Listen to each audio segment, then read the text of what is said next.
Political stuff. Oh man, maybe I'm not. They, I heard one of them call them senators, so it's got to be some kind of state convention or something. They took up all the handicap spots. I was lucky to get one. Oh really? That's super fucked up. Unless they're all handicapped, then I guess it's rare.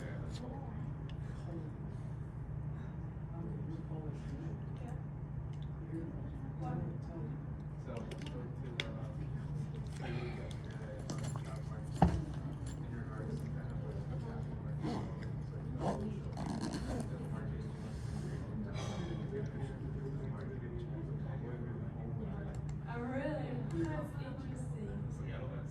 That's great. I know Poland, right? They're like developed very well in the past few years, and I know like from technology standpoint, they're like very high. And I know like Poland has like great schools, like the engineering person, and there's all workforce there, and there's also manufacturers, which other countries use. And also, I also spoke to one guy from investment company, and actually like when they're like choosing what country to invest in, like you know small payments, Poland is like top country. But it was like, wow, that's interesting. I would never expect that, you know. But Czech Republic is also yes, that's interesting. That's interesting. Maybe I should start looking at like move out. Well, yeah. You'll have to get used to like people like have always the same face, you know, or even you smile, Yeah. that's fine, you know, like this whole expression. Okay. But they're pretty. You're gonna say one Polish word and they're gonna love you. Yeah, you should. Or you should for some company, you have to think always. Okay, so, pardon the delay tonight. One thing that can be annoying, if you don't like math that much, is when results are presented as, hey, look, here it is, and that's the answer. Or sometimes as math books like to say, as you can easily see, and then they just write the answer. They don't tell you how you go from step 1 to step 15, they just tell you step 15. Now, another thing I don't like, or I try to avoid, is they take you down this long path, and then at the end they say, hey, look what we found out. And it's like, wow, isn't that great, right? And as opposed to saying, you know, we're gonna show why this is true, and then you know you'll have a story behind it. So this thing is buried in the appendix here, but I consider it a important result and a good opportunity for us to do some math together. This will be our mathiest class, and then we'll go back to more applied finance, okay? I wore my NYU shirt today because I got my PhD there in math, and you know, that's what I did for a long time, so I don't want to not give you a little bit of math. So this thing goes by the name of the Breeden-Litzenberger formula. As I mentioned last week, Litzenberger, I think, Robert Litzenberger maybe, Robert Breeden was a Goldman guy. I'm not sure about the other guy. They're probably one academic, one Goldman guy, or maybe they were both academics. University of Pennsylvania comes to mind for some reason. You can look it up on Wikipedia. And they came up with something pretty clever, which was, they said, look, you know, if you know the price of call options for every strike, which is something you can do, right? If you look at like Apple stock or some other stock, you'd see prices listed every $5. But you could take all of those prices, especially the ones that are known, and you could figure out the implied volatilities of those prices. And then you can interpolate the implied volatilities to get prices that aren't traded in the market. Kind of give you a fair idea. We know, like, if this price here for a call is $10, and this price for a call is, you know, $8, because worse, you know, higher strike is not as good for a call, then the one in between has to be something like $9. And what that like should be is one of the things, you know, a strategist group would do for a firm, is they decide how to take the information we know and convert it into the ability to price things that maybe we don't know, but which you know, are kind of defined loosely by arbitrage, or if not loosely, in some cases strictly by arbitrage. The call, and I'm using this axis to represent high strikes and low strikes, because that's often the way you see them on the screen, right? A call with a higher strike has to be less valuable than a call with a lower strike. That's just because you get to make money the lower the strike, right? If a call option is 0, that means I get to buy the stock for 0. It's got to be cheaper than a call option when the strike is 50, or I'd have to pay 50. It'd have to be almost, by definition, almost certainly $50 better if the option's the money, right? And they came up with this. So let's look at the formula, and we'll go back and we're going to see where this all comes from. But before we get the ball rolling, this just says a call option is the discounted price. Little c is Hall's way of saying it's European, not American. Discounted price e to the minus RT. Whenever you see that, you should think that's a discount factor, okay? And then what's the payoff of a call? It's S at time t, the final spot price, minus K, the strike price.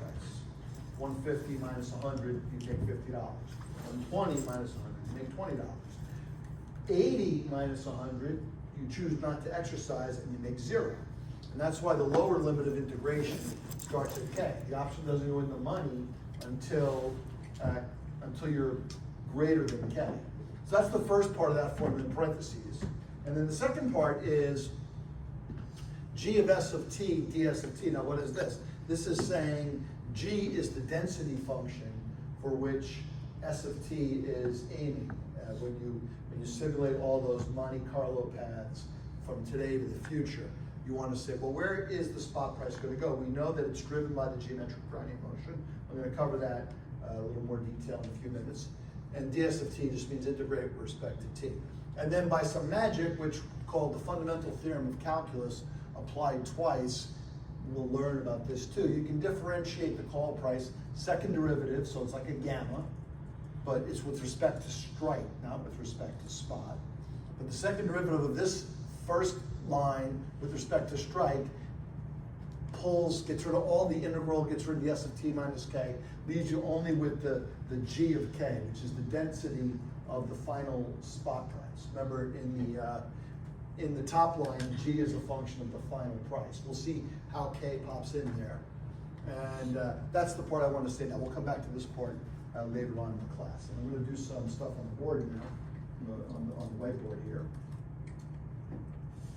And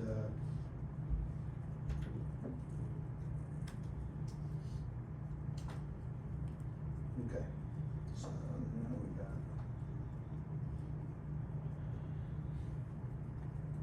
So we have the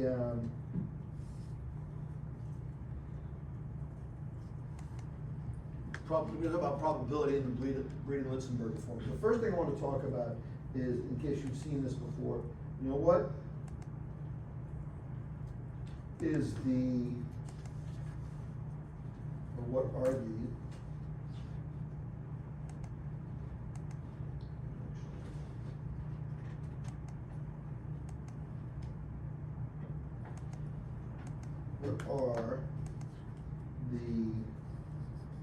real world and risk neutral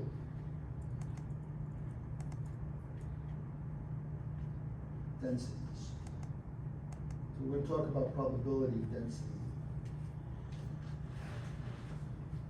But one thing we want to understand that the fundamental principle underlying not only the Black-Scholes model, but all kinds of financial derivative pricing is the concept of a risk neutral measure,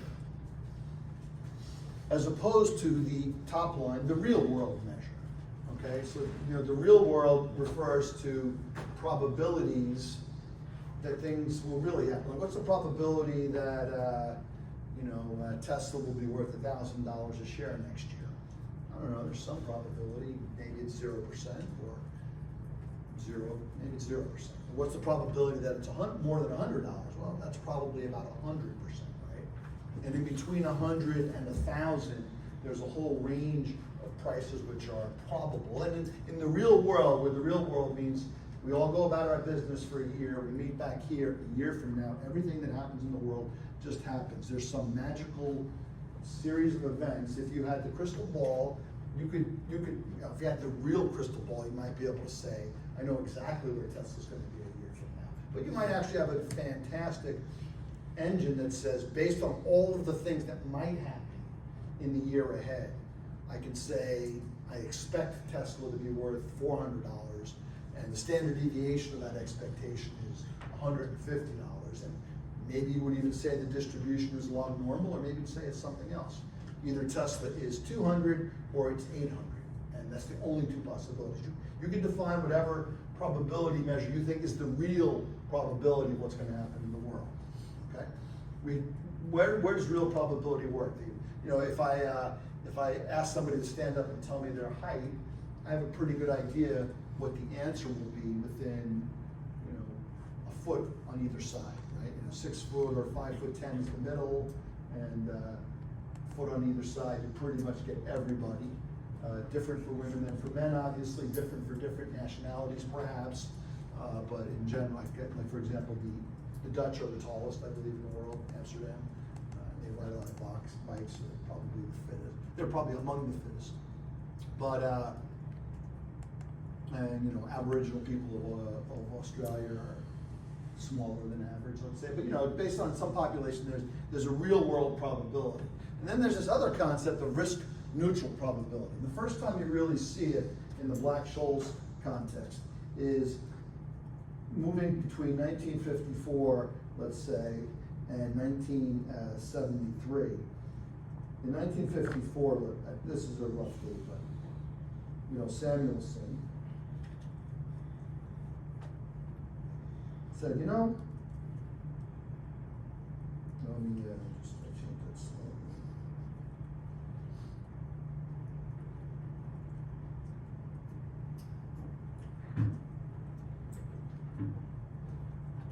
Samuel said that, you know, at any moment in time, the change in the spot price is driven by two things.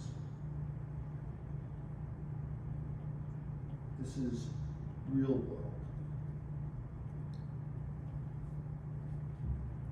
Okay, he says in the real world, there's two things that drive the stock prices. There's some mean expectation of how well the stock will do. How do you know what that mean is? Well, you know, I look at their business model, I look at their price earnings ratio, I look at the possibility of growth in their market, I look at how well their management is, whatever these factors are that individual investment analysts study. They say, I think, you know, Tesla's going to be $500 next year. And every bank on the street has a prediction of how much Tesla will be. If you look at Tesla, obviously it's one of the most covered stocks. There's probably 40 different ratings between strong buy, neutral, sell, garbage. You know, mostly, you know, stock's doing well. Even if you started out as garbage, when it starts going up, you say, you know what, I'm changing my mind. I've looked at the data again, and I realize it's actually a buy now. You know, people change their minds, right? Which is fine. Okay, I didn't understand the model, I didn't understand the sentiment, whatever. But that's what's, you know, new, is my expected value. So you can think about it, if Tesla's now at 100 and the price expectation for next year is 125, mu is essentially 25%. And you can take ds over s equals mu dt. You get a normal, ordinary, as they say, differential equation. ds over s equals mu dt means that s at time t is equal to s at time 0 e to the mu t. This is just compound interest. Continuous, I should say. Continuous compound interest. That part of the equation says that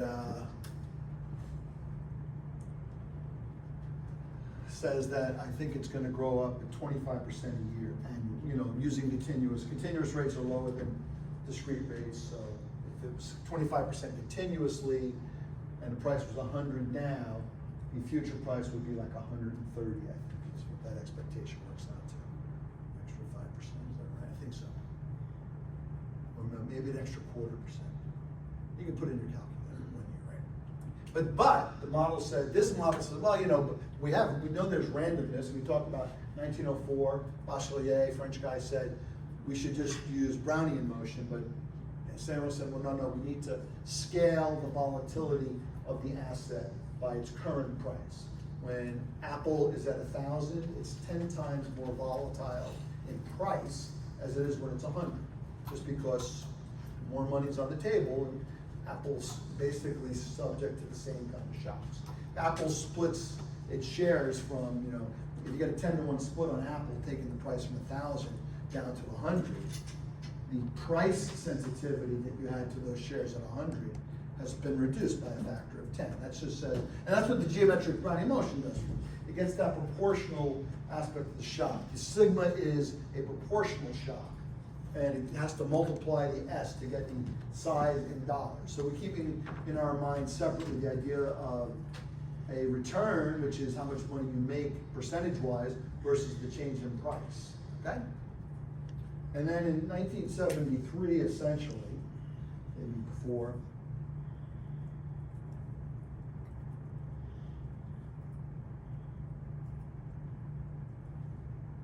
Black and Scholes said, well, you know what? And this mu is pesky.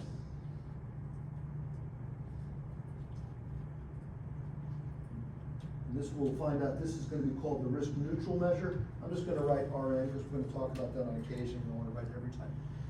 The mu is pesky because Samuelson wanted to price options, but the problem was we don't really have a good way to estimate mu. After all, it's just a prediction, right? And it's not that great that we have to figure out. So you have, in model number one, you have two unknowns. You don't know what the mu is, and you don't know what the sigma is. Nobody knows how crazy the world's going to be. That's sigma. Nobody really knows what Apple's going to be growing at for the next year. So that's mu. It's Black and Scholes, by an argument that was driven by partial differential equations and stochastic differential equations, they said, well, you know what? You can just stick R in there. R is the risk-free rate of interest, basically the overnight money rate, and I'm going to show you an argument that allows you to capture the value of the option correctly, or to estimate it. And the main idea was that there's risk introduced. Risk comes from sigma. And if you read the Black-Scholes discussion, which is in like chapter 15 in our book, I think, there's risk, which is the sigma, how crazy this thing is. But that risk can be mitigated by buying the stock. That's your delta hedging argument. Black-Scholes is essentially a delta hedging argument. If you're short a call option, buy some amount of shares, and they tell you how much to buy. There's a formula for it. It's called delta. Okay? And the risk-free rate just represents the fact that by buying the shares and selling the option, you've got no risk, at least instantaneously. If the stock goes up, you make money on your hedge, but you lose money on the option. It goes down the other way. And then we talked about the fact that the gamma means if you're short the option, you're always buying high and selling low, which is bad news for you. But you charge a premium, and you put the premium in the bank at R, and you make money while you're waiting, right? Well, actually, if you buy the stock, you know, if you sell the call, right, now you got to buy stock. So they give you something for the call, like $5 a share, let's say, on the option. But you got to buy the stocks like $100. So now you're actually out of, if you're buying 50 delta, now you're out $50. So you're actually running a negative cash book at that time.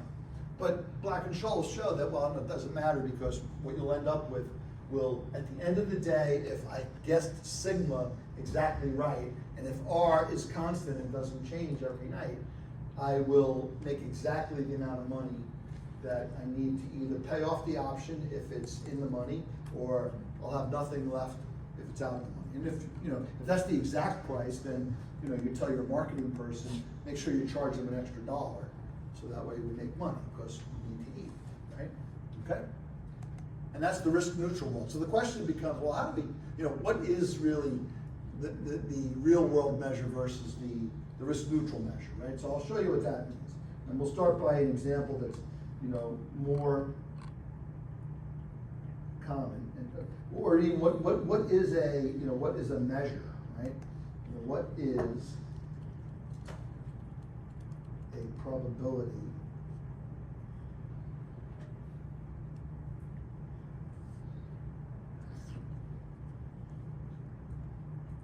measure? And the answer, essentially,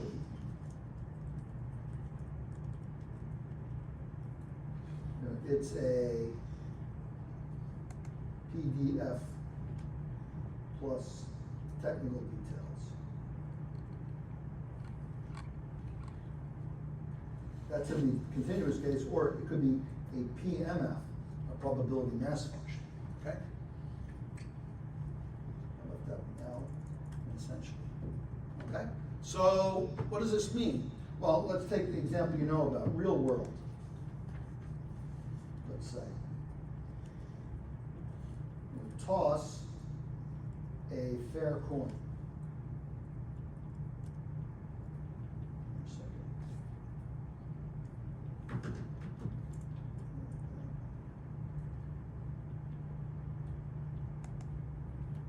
And twice, let's say. Okay, so you start here, you toss it once, you either get a head or we get a tail. And then we get another head or a tail, depending on how the second coin works out. So the two possible outcomes, if you've had an introductory course, at least in probability, you would have seen this experiment, right? It's easy enough to manage what's going on. And then what are the probabilities? Well, if it's a fair coin, it's half that you get either heads or tail on any toss.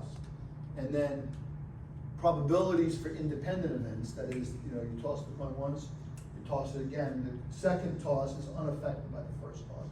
Doesn't know about the coin, doesn't get damaged when you're tossing it. You just pick it up, toss it again. You don't change the speed at which you toss it. You try to figure out how to make it better. I've heard it said that you pick a US quarter maybe, there's very tiny probability that you get heads, more than you get tails, but not enough that you would notice it, due to physics, I suppose.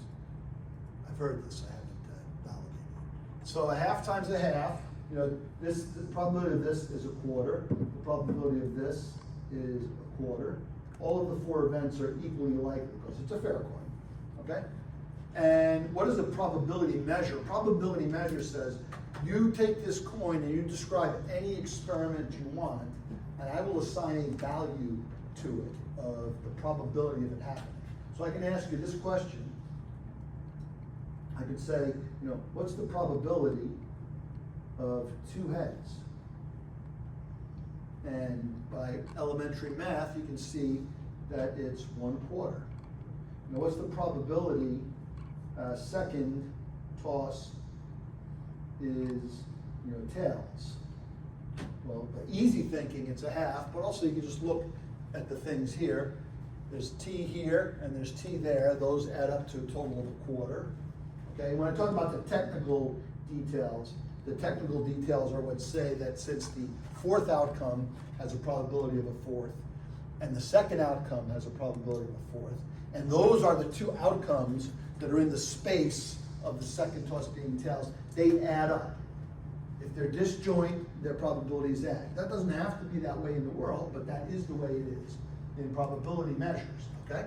So we've defined a measure, and if I can do as many coin tosses as I want, we could say infinite number of tosses, right? What's the probability of getting a head on every toss? The answer is essentially 0. You have to define that, right? But you can see it's a half times a half times a half times a half times a half.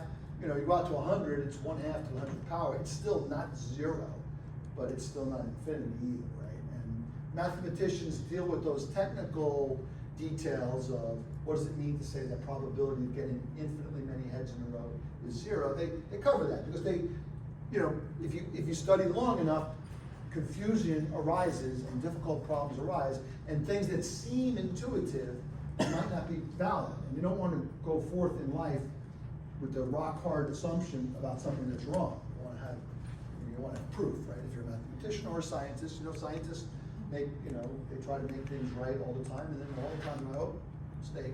But that's, if you're good on the method, you say, okay, well, be more careful next time, or, that's just the way it is. Okay, so now, here's a change of measure. So, in other words, I gave you a measure, and what this measure just said, to these set of outcomes in this two coin toss world, 2 tosses in a row world, these are the things, the only things that can happen is that you get, nothing happens in the beginning, you either get a head or a tail in the first. After 2 tosses, you have one of these sequences, and that's the whole world that you have to describe. The measure is responsible for saying everything that could happen. I'm going to tell you the probability. Okay? Okay, in the change of measure world, let's say, suppose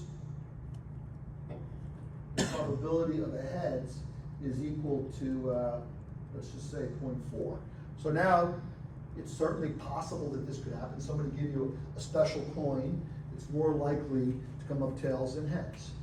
Or you could simulate this on your computer. You could just say, toss a coin, but 40% of the time give me a heads, 60% of the time give me a tails. Why? Because I'm simulating something like what's the probability that person X is going to win the next election? Well, based on the data, I think it's 40%, right? And you see these complicated predictions that are made around the time of elections, and they say, well, the probability that X will win is 40%, and the probability that Y will win is 37%, probably Z will win. These are different races, is 72%. And you want to know what's the probability that you get X and Y and Z. Well, you could simulate a model that says, flip the coin for X, 40% he's the winner. For Y, 37% she's the winner. For Z, 72% of the time she's the winner, okay? And those are sets of outcomes. And then you'll also, of course, want to take into account, do those outcomes affect each other? It's one thing to assume that X, Y, and Z outcomes are independent of each other, but we know in elections that's probably not true. If one party wins a lot of votes, probably a lot of their people will have a higher probability, right? Okay, so we can define a measure, right? So, okay, so now in this case, right, what's the probability of getting, tails, right? Well, we know it's 60% likely you get it the first time, and then it's 60% likely you get it the second time, which is, 36%. Whereas over here, in the original scenario, the probability of getting tails was only 25%. So in this new measure, all of the things that can happen in the world just have different probabilities assigned to them. Neither one is necessarily better than the other. You just have to decide, what world are you dealing with before you start assigning probabilities. If you know what world you're dealing with, then you can do it. So what happened in the Black-Scholes world, they said, look, there's a measure, and what is this measure that's defined by this stochastic differential equation? Because buried, I left out one thing, a stochastic differential equation, extremely weak because it doesn't have any stochastic form. That's totally unacceptable. This, of course, is supposed to be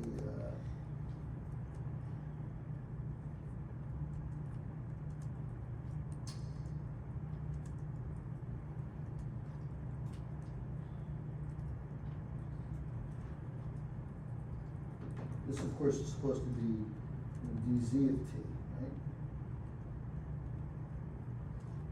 Okay, that's the first thing, right? But what I kind of buried there, I'm going to fix it now, is in the real world measure, we typically call the real world measure P in math finance, okay? And we call the so-called risk neutral measure Q. So the point here is that these Z's are not the same. One of these distributions involves the risk neutral measure, one of which involves the real world measure. Now the Z's themselves are just Brownian motion, which means that at every moment in time, if you stop and say, where am I relative to the beginning, I'm a normal distribution with variance sigma squared t, okay? Okay, so now, let's see, so now we know what measures are, and this just means that these two measures assign different probabilities to things that could happen. One of them says, you know, Tesla might go up Tesla might double 30% of the time in my model. The other one says, you know, if this is 25% and this volatility is only 25%, maybe the probability in the risk neutral world is lower, even though the real world probably, and it's either different, right? The risk neutral world is about hedging options. The real world is what do you think is really gonna happen? And both things are valid, right? One thing you have to understand about the risk neutral measure, let's just say US interest rates are 5% and Apple's growth rate is probably 20% this year. Well, probably not, but let's just say, pick some stock that's gonna go up 20%, and the real world still holds, but the Black-Scholes world says it doesn't matter, because at the end, by using 5% here, you're gonna get the correct option price, and you'll be able to replicate that price by delta hedging. And if somebody takes the view that Apple's really going to go up a lot, that's okay. Take that view. It's good to buy call option. Think it's going up. Might as well. They'll be able to sell you a call option, and they'll break even by hedging in the market. And you bought the call option. If your prediction about Apple is right, you'll make a lot of money because Apple goes up. So you'll both be happy. And who will be the loser? Well, the loser will be whoever was involved on the other side of the hedge, who was selling Apple along the way. Of course, if your prediction about mu is wrong, or sigma overwhelms the mu, even though it does drift at your 25%, but there's some kind of catastrophe in the world, and the world crashes. Well, even if Apple's growing faster than the world, when the world crashes, Apple's going down. That's pretty much how stock market works, right? Okay, so that's the story there. Now, what do we do with this?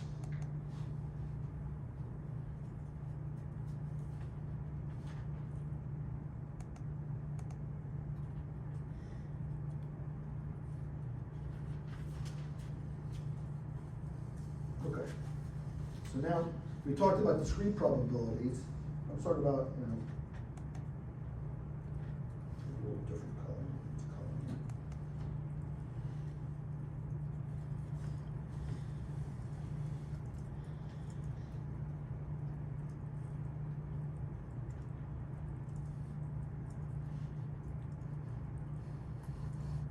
So if you study probability, you know that you start with the coin toss, and you have this 50-50 is the most common case. Or then you move on to what if you roll one die?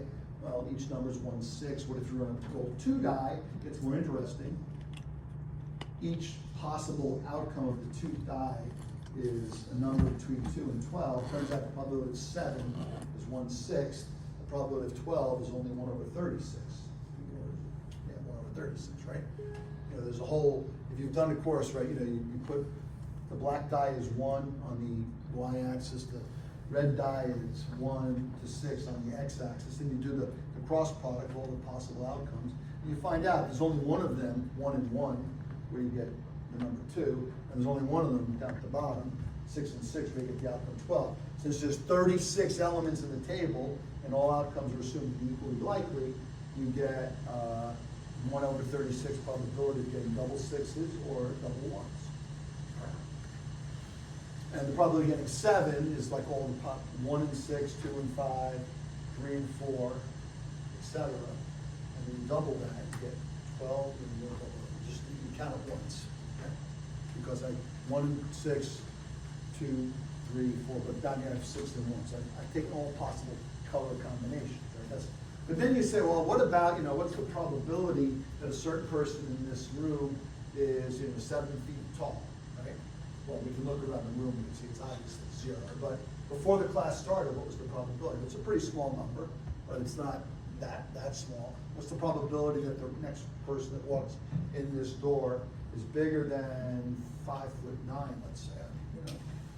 If it's American men, the probability is about 50%, except someone just walked out, it's going to walk back in, so we have more information, right? But there are probabilities, but when you study probabilities, you're faced with the fact that, let's just use heights as the example, right?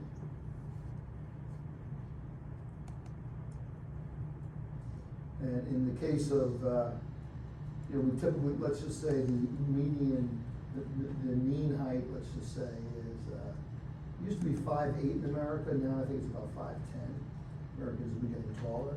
better diets, I suppose, more emphasis on feeding as you get older. So, and then you have your sigma, your 2 sigma, and your 3 sigma. We could also use IQs. IQs are designed so that the center of the population of IQ is supposed to be 100. And it was also supposed to be 100 years ago, let's say. Doesn't mean that we're not smarter than humans were 100 years ago. It just means that we redraw the scale to put the median human being in the middle at 100.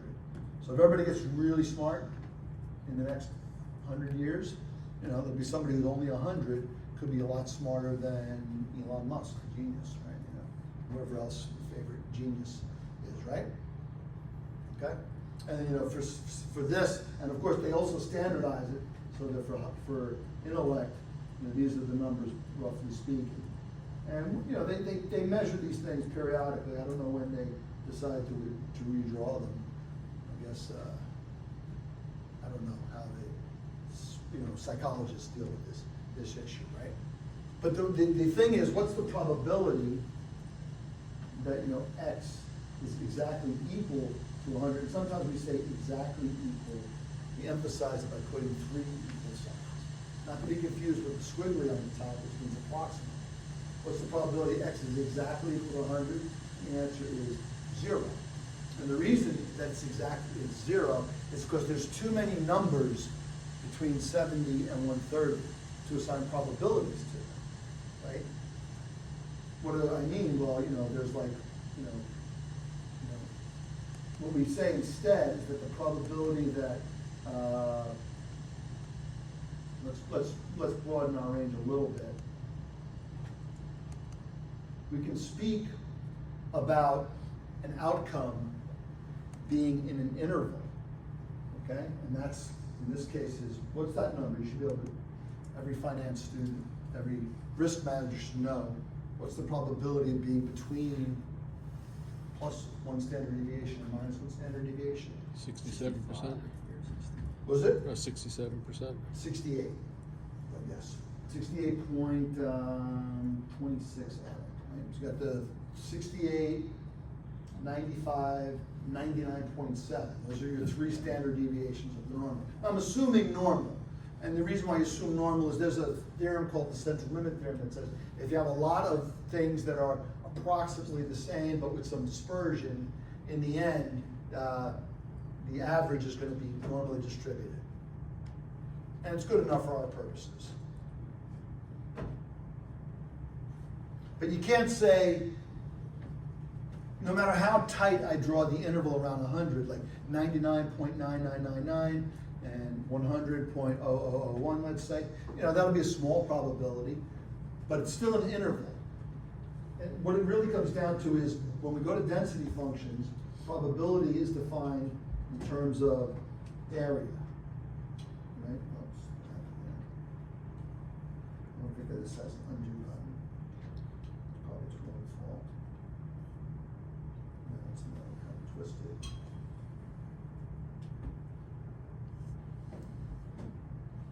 Right? Probability is defined in terms of area.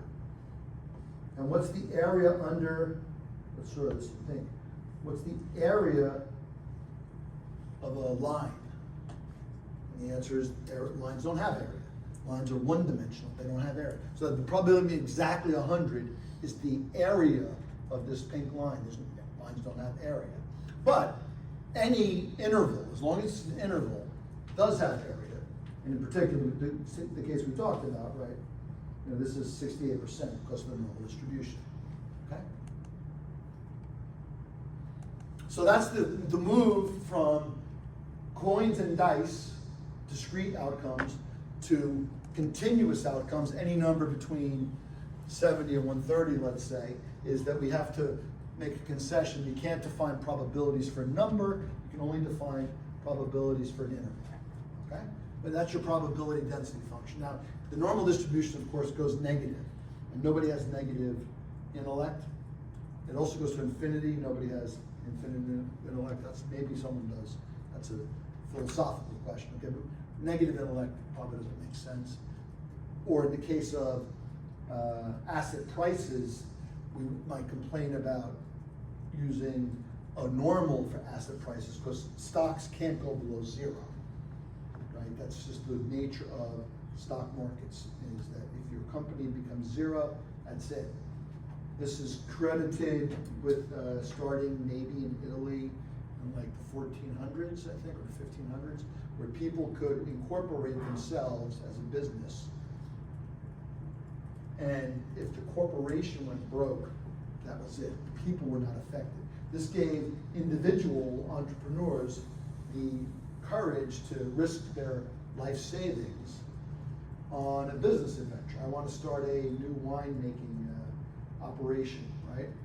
Okay, well, it's one thing if you're not, if your wine gets, goes bad, killing somebody. Well, you could have liability if you did something bad. Let's just say you're just bad at making wine. So you buy a lot of equipment from other people and you try to make wine with it, and then nobody buys your wine, so all your money's gone, and you still owe the equipment maker, $1 million. Well, before limited liability corporations came into play, you'd owe them $1 million. So not only did you lose your life savings, you lost another $1 million. Well, limited liability corporations say, no, once you're bankrupt, that's it. The corporation is dead, so to speak, but you don't owe the $1 million. So you are willing to take more risk, because you could ruin your life savings without ruining your life. Okay? And that introduces another job that you might have in the future, which is credit risk, right? The maker of the equipment has to decide, should I give you the equipment on credit? You have to decide what's the probability I will get paid back. Okay? So we have probability density functions. Okay. Now, the one we're interested in, and then that's the probability density function. Now we'll talk about. So let's suppose what I said. So we talk about.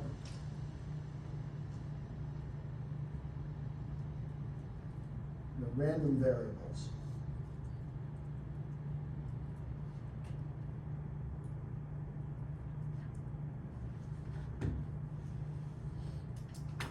We usually denote them by the letter capital X. What's a random variable? A random variable is some quantity that you don't know yet.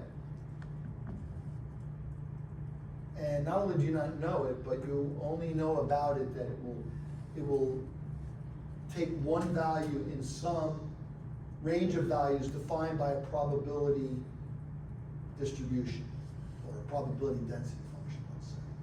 Okay, that's what makes it a random variable. It's an unknown quantity, but you know something about it, which is how it's distributed. We talked about heights is normally distributed. We talk about defaulting on credit, exponential model comes in. We'll do that in the next semester, in the fall, okay? And we talked about, the density, the PDF, right, says that the probability that X falls between A and B, whether we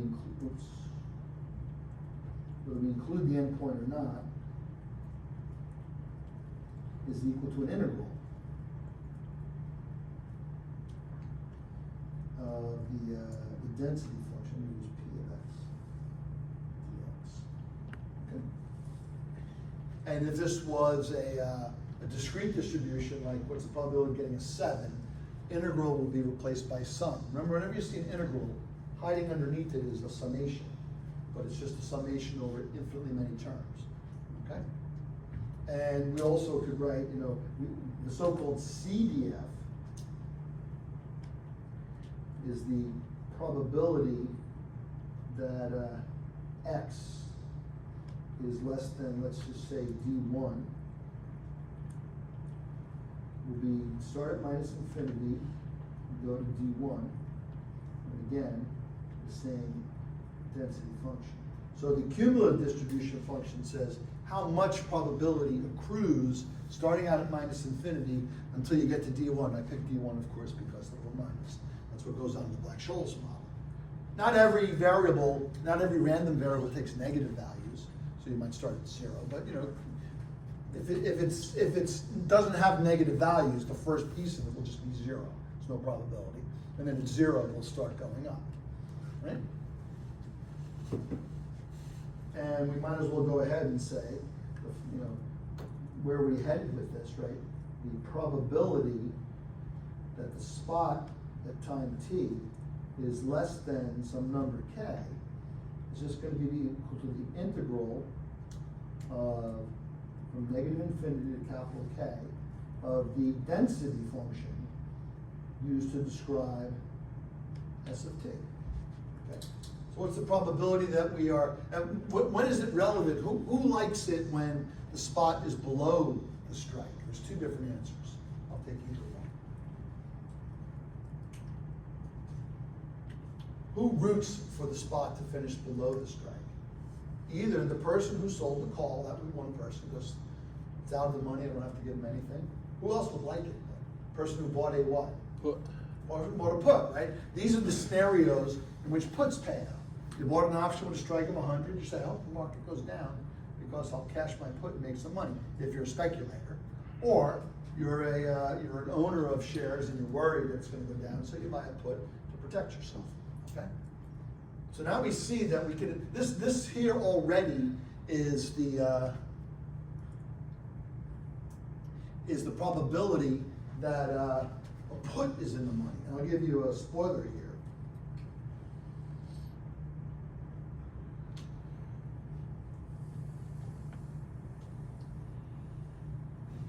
This is approximately ND2. The only thing that's really missing is the discount factor. Okay. Probability that the spot finishes under, actually it's something, I make a mistake there. It's really,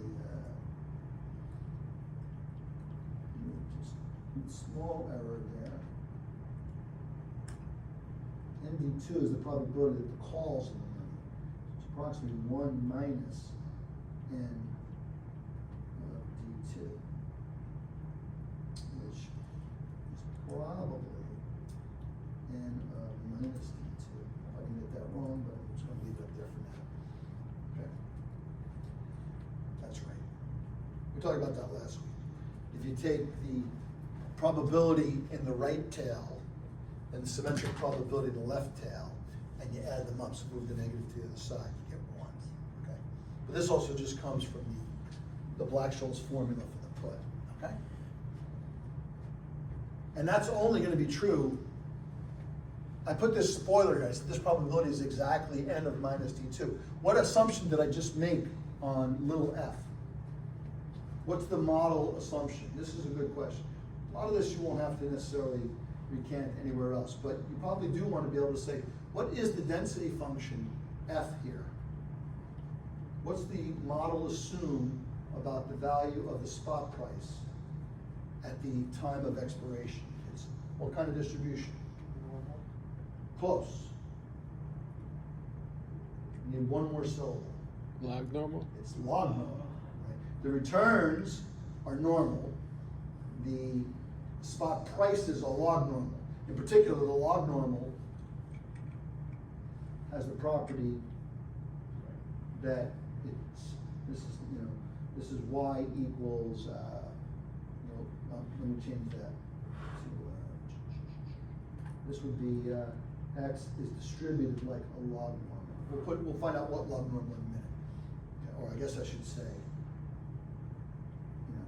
s at time t is distributed log normally. Okay? And that just means if you take the log of it, you get back to normal, which is the returns. Okay?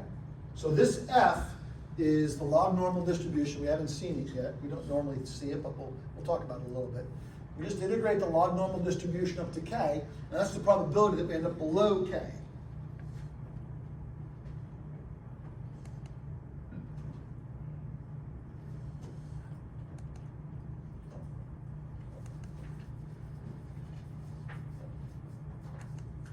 The probability that we're in the money is ND2, the other side of this, for a call, I should say. Probability we're above K.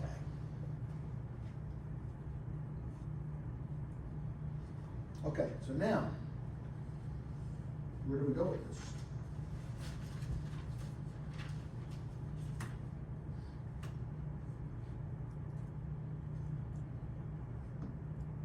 Okay.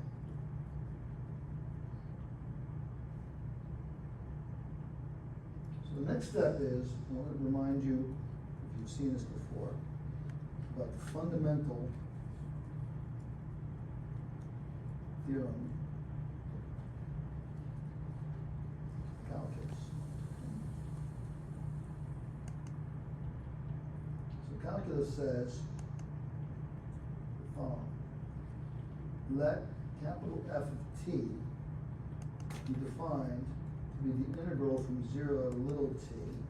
I guess I'll use f of s. I'm not going to write the subscript capital T for now because it's not that relevant at this moment. That's what this is the statement of the hypothesis.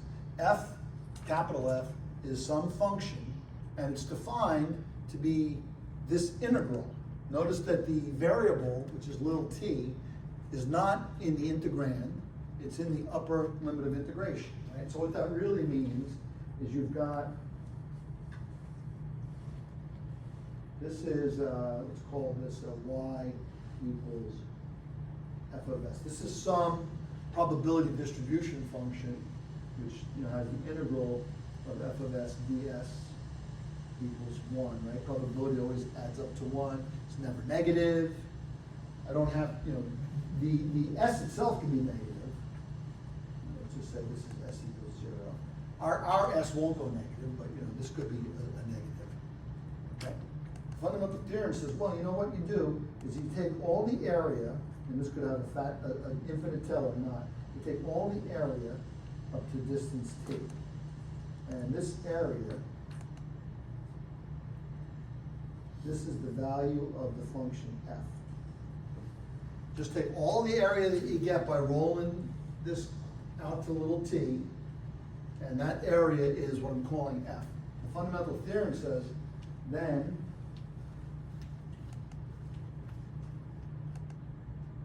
the derivative of f with respect to t is just stick little t into the density function for f. Okay, so this is like the magic that you use to get integrals done. You run it backwards, right? If you know the integrand, you do it backwards differentiation, and you can calculate areas under the curve, right? What that means here is that if we go here, we take this t that we were at and we let it get a little bit bigger. So now you pick up this extra chunk of area when you do that, right? So what this says is that f prime of t, which is approximately equal to f at t plus delta t minus f at t divided by delta t. So what this says is the extra area, which is this numerator, divided by the size of the interval on the axis here. That's the amount of change in the area. So this links the change in the area to the function that's actually the derivative of. I should also point out we actually require. Well, let's just leave that at that. Okay, that's the fundamental theorem of calculus, and this is going to come into play right now. So just note that this is the link. Actually, I'll put it over here. This is the link between the CDF and the PDF. So the PDF and the CDF have this link, and it's also the link between derivatives and integrals, which is probably one of the best reasons ever to study calculus, right? Which is the derivative, which was this slope of the tangent line, and the integral, which is the area under a curve, things you can't do with a ruler, right? How big is this room? 10 by 20, 200, right? That's it, it's area. How big is, what's the area of this back of the chair? hard to say. Got this curved thing going on. It's not a circle. If it's a circle, I just say pi r squared, we're done, right? Or if it was a half circle on top of a rectangle, I can still do it. No, but calculus, I don't care what it looks like. As long as it's basically not too crazy, I can compute it using calculus, using Riemann sums. And these two things are linked by that's why it's called the fundamental theorem of calculus. It's the link between two big things that calculus does well. One of which is compute slopes, and the other which is compute areas. That's massive, right? Okay? And, you know, we see, you know, years down the line, when you're studying finance, it's still relevant, right? Okay, so, let's keep going just a little bit more. Then we'll take a break. Okay, so for put options, okay, so put options, right?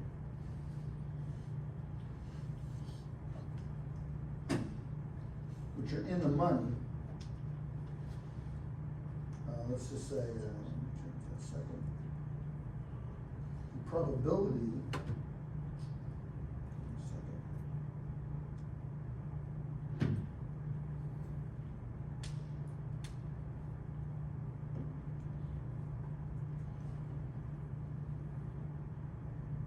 probability of put option is in the money, right?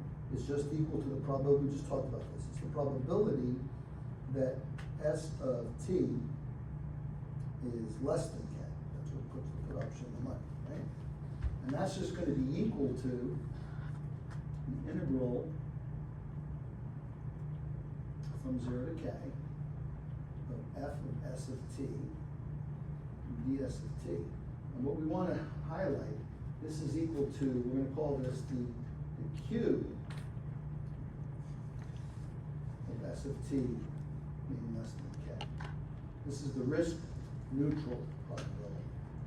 So by a piece of magic we didn't cover in probability class, it's no longer the real world measure. We've already switched from U to R, and we want the risk neutral measure. So when we talk about these probabilities, F, which is the density for S, is log normal only in the, in the risk neutral measure. That's the key point here, okay?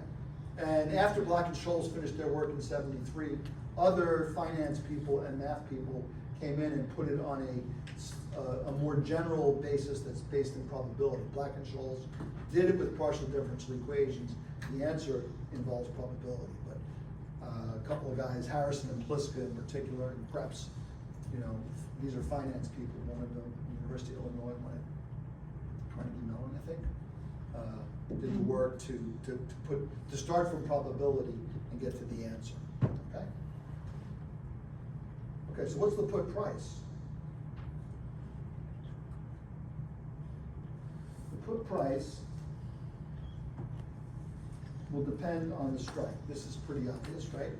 If you buy a strike that's low, the probability of being in the money is smaller, so you pay less. If you buy a probability that's at the money, you want to protect all your wealth. You never want to go below how much you have today. You got to pay more. If you're willing to sacrifice 20% of your wealth because you've been making a lot of money, all right, you know, I'll buy my put down there. Okay.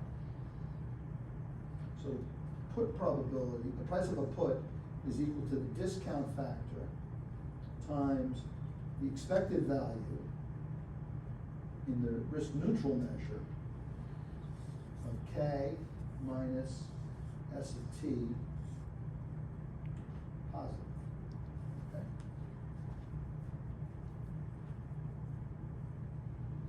So notice what we had up here was just a probability that the put is in the money. That just depends on the final price. But the payoff, which is what we really want, is we want to weight it out. There's a lot of different scenarios where K is more than S of T, and they pay you different amounts of money. If your strike is 100 and it ends up at 99, you get $1. If it ends up at 90, you get $10. If it ends up at 0, because it's coming to bankrupt, you get $100. All those probabilities are going to contribute to what you're paying for when you buy a put, and we're going to weight them and compute an expected value using the risk neutral measure. Okay? So that's going to be equal to the discount factor. Actually, no, later on with the discount factor on the other side. of the integral from 0 to t, f of to k. That's what we already did, k minus s of t, f of s of t. We'll get to the distribution of s of t in a moment. Okay, but notice what happened here. In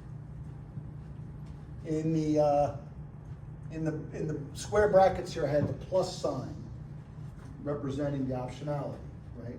Or the max function. You only exercise if you get money.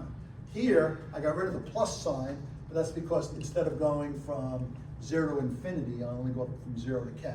I don't have to go to minus infinity because s is log normal, will never go negative, right? Okay? So that means that I'm going to move the e to the rt to the other side. I'm going to take the derivative of the put price, okay? So on this side, I have to say take the derivative of the put price with respect to the integral from 0 to k minus s of t dt.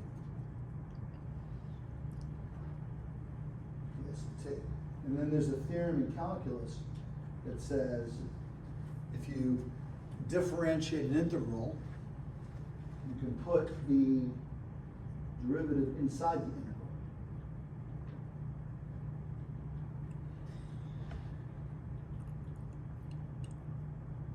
Which is not that complicated maybe to show, but it's also not trivial. One of the things you learn in math school, right, is you can't just switch these operations. This is taking a limit, a slope essentially, right, as the limit goes to 0. This is taking a different limit, which is when you integrate all the rectangles together.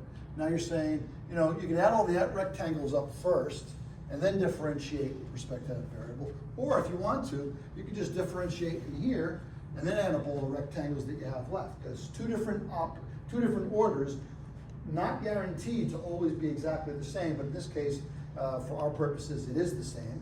So now, what's the derivative with respect to k of this function? Notice k is what we're differentiating with respect to, so everything else is constant. What's the derivative of that? It's 1. It's 1, right? The derivative of k with respect to k is just 1. K goes up by 1, k goes up by 1. Derivative of any constant is just a constant, right? The derivative of s with respect to k, well, s doesn't depend on k, so s goes away. And this also doesn't involve, right? So what we end up with here is we just end up with the integral from 0 to k. And now we're getting close to where we want to be. This is the future value factor times the first derivative. Okay? Now we're almost there. We take the second derivative, so we differentiate again, but again with respect to k. So we're taking what might be called the strike gamma. Strike gamma isn't really a thing because k doesn't move when you have an option. But it's a second derivative, so it's like a gamma. But now you're doing a fundamental theorem on this side. And the fundamental theorem says just stick this upper limit of integration. And now we have this formula. And if we want, we could also write it like this, that that is the formula I want. And this is Breeden-Litzenberger.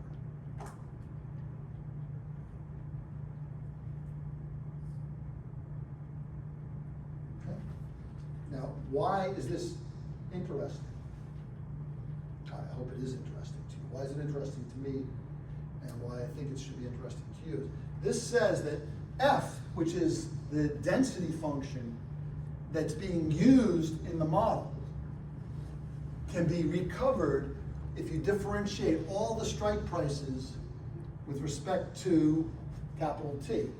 So you let f be you let k be 100. That strike, you'll get. And I should emphasize that all of these things, right? This was the put evaluated at k. So this is the put gets evaluated at k. This is the second derivative of the put evaluated at k. Number function has, if you draw any random function, what's its value? Well, it's got a value here. It's got a slope here, which is the slope at that point. Like this would be my k, right? It's also got a convexity, which is a second derivative. All these things, you know, and you move this thing a little bit to the right, and now the slope is negative, now it's positive. These things keep changing. They're all functions of the variable you stick in. So even though Black-Scholes assumed, and notice nowhere here did I really say f had to be log normal. In fact, what I'm saying is, if I knew the real f, doing this would tell me that the real f is related to strikes by this formula. And that's what Breeden-Lichtenberger discovered, is that the so-called density that's implied by the market is different from the Black-Scholes now. Now, if every single option was priced using the same sigma, we'd get back to log normal density, and we'd be done. But we saw, and this, you know, get it back to where we were last week.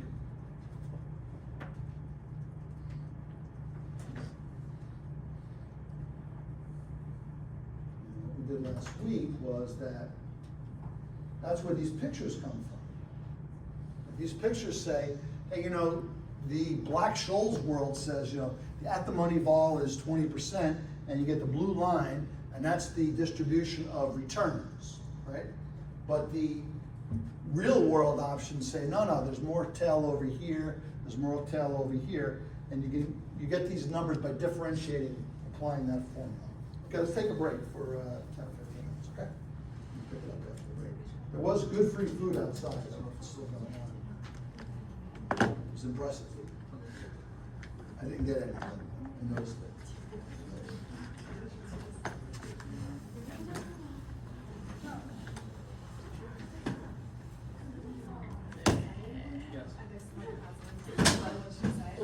And I told him, maybe you should go to the factory hall. Yeah. Let's buy a job for the company that will want you to go to Poland. Right.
Well, it's my turn to do this here for another day.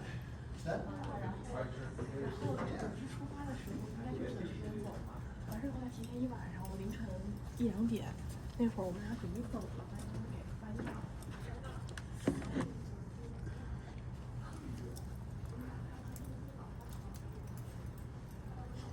100%. I can match all your inches with Jupiter, so. Oh, that's good. All right, so let's see. Why isn't this? All right, so let's see. Other than the fact that I So I'll show you a couple of my tricks.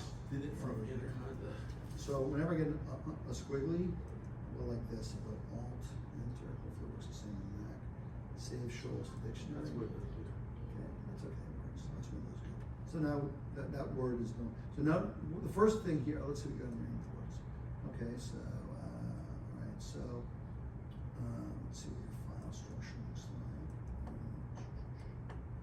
Okay, so all right. So this issue here is I'd rename my file perhaps, Black-Scholes solution. If we fix this, so what it's saying here is, go find the file named Black-Scholes solution Which I don't have. and import this function. Now, it'll look, first thing, it depends how it's set up, but normally it'll look here, and I don't see it there. Then it'll go to the rest of your, every place that you got Python stuff, and I don't find it, so it's telling me I don't have it. But that's okay, we fixed this. And now we're okay there. Now, the fact that this one good, this is good, because this said, not only did I find this file, I go to the file, and I can see Ended up a half. I've got this thing, okay? Because if you didn't have this thing here, what would happen is the squiggly would stay here, but not here. Okay, now, let's just rip it. Let's see. Looks like it's, okay, so 6 failed, 4 passed. I 4 only passed. did the first, I only coded the first one. Okay, good. So I may have went as far as. So you can, and also you can do this, you can go run this guy, run this test. Normally if you click on the little wing out, it'll only run one.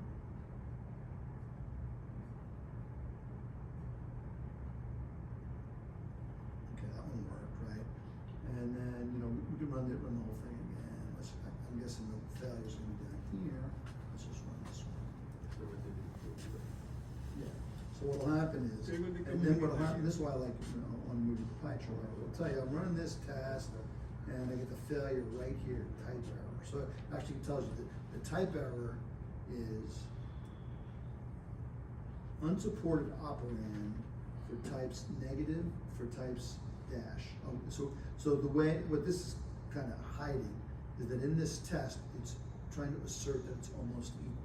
And the way it does, we don't know this, but behind the scenes, it computes this thing which gets returned. It's looking at the return none. And it's getting none, and then it's taking this number, and then it's trying to subtract none minus 39.69. And then if it gets a number, it'll say, is the absolute value less than 4 decimal places?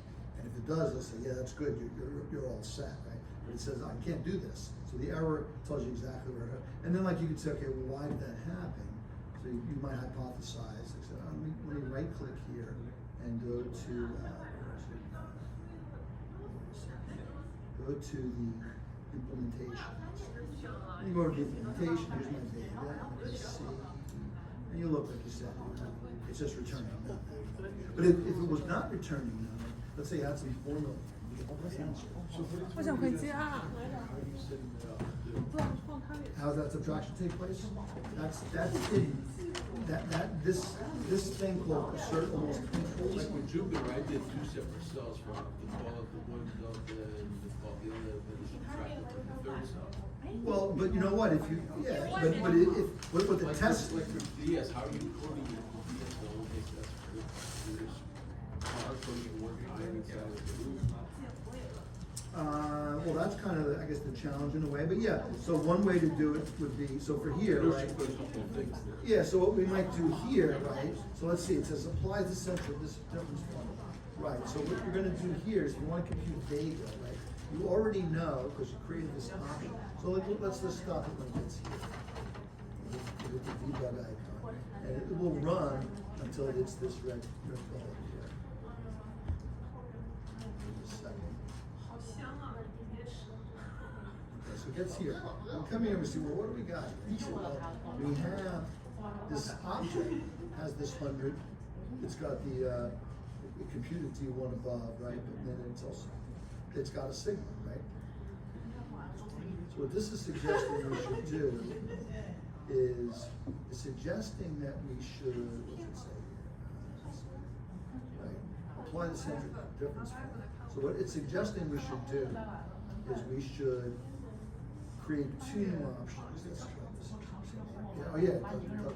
Create new Black-Scholes instances. So volatility up and down. That's what that's saying.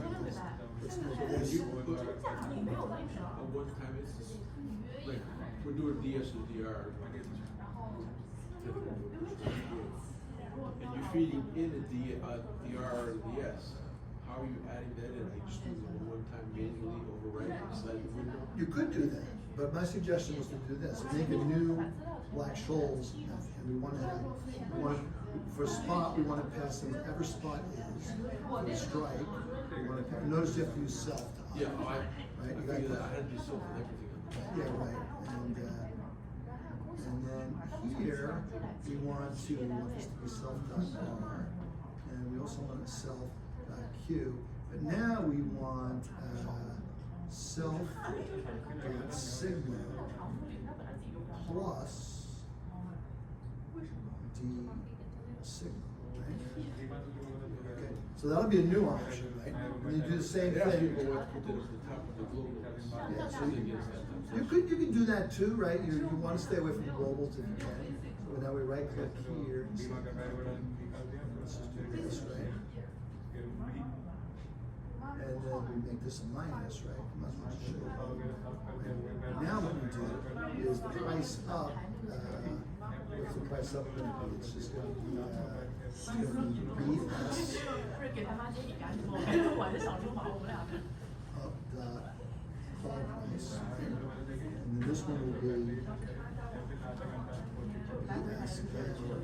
So now what we've done is we've gone ahead and we've created two new options, and we've now calculated the call and the call for both of those new options. And then finally, apply the central difference formula. It says to, okay, so we want to divide by, so we take price up, minus price down. I'll put, you kind of figure that out. It gets divided by 2 times d sigma. Right? And then there's another point that says also, it's then divided by 100 to scale it. I've really listened to this. So we divide by 100. Right? He's nice though, isn't he? The only thing we'll have to know this formula is which were highlighted in yellow. That's it. It won't be happy about the change in the code one run, so that won't work. But now that I've actually figured out it right, I can hit this guy. And I still got one test to run. You know, it's still running the Vega test. And just like that. Now we go back to our test case. And we say, no, no, no.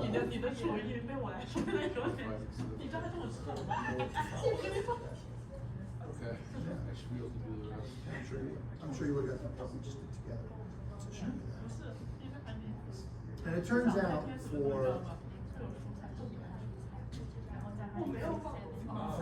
large scale risk management systems, what they'll do is they build a directed acyclic graph.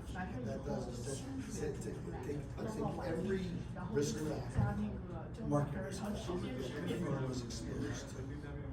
Right? And we create a new option to keep track of which things it depends on. And then what the firm will do is they'll bump, just like we did this 1%, they'll bump each of the risk factors one at a time by a certain amount. And the directed acyclic graph will go find all the things that depend on it. So you can do error analysis in physical chemistry. Exactly. Right.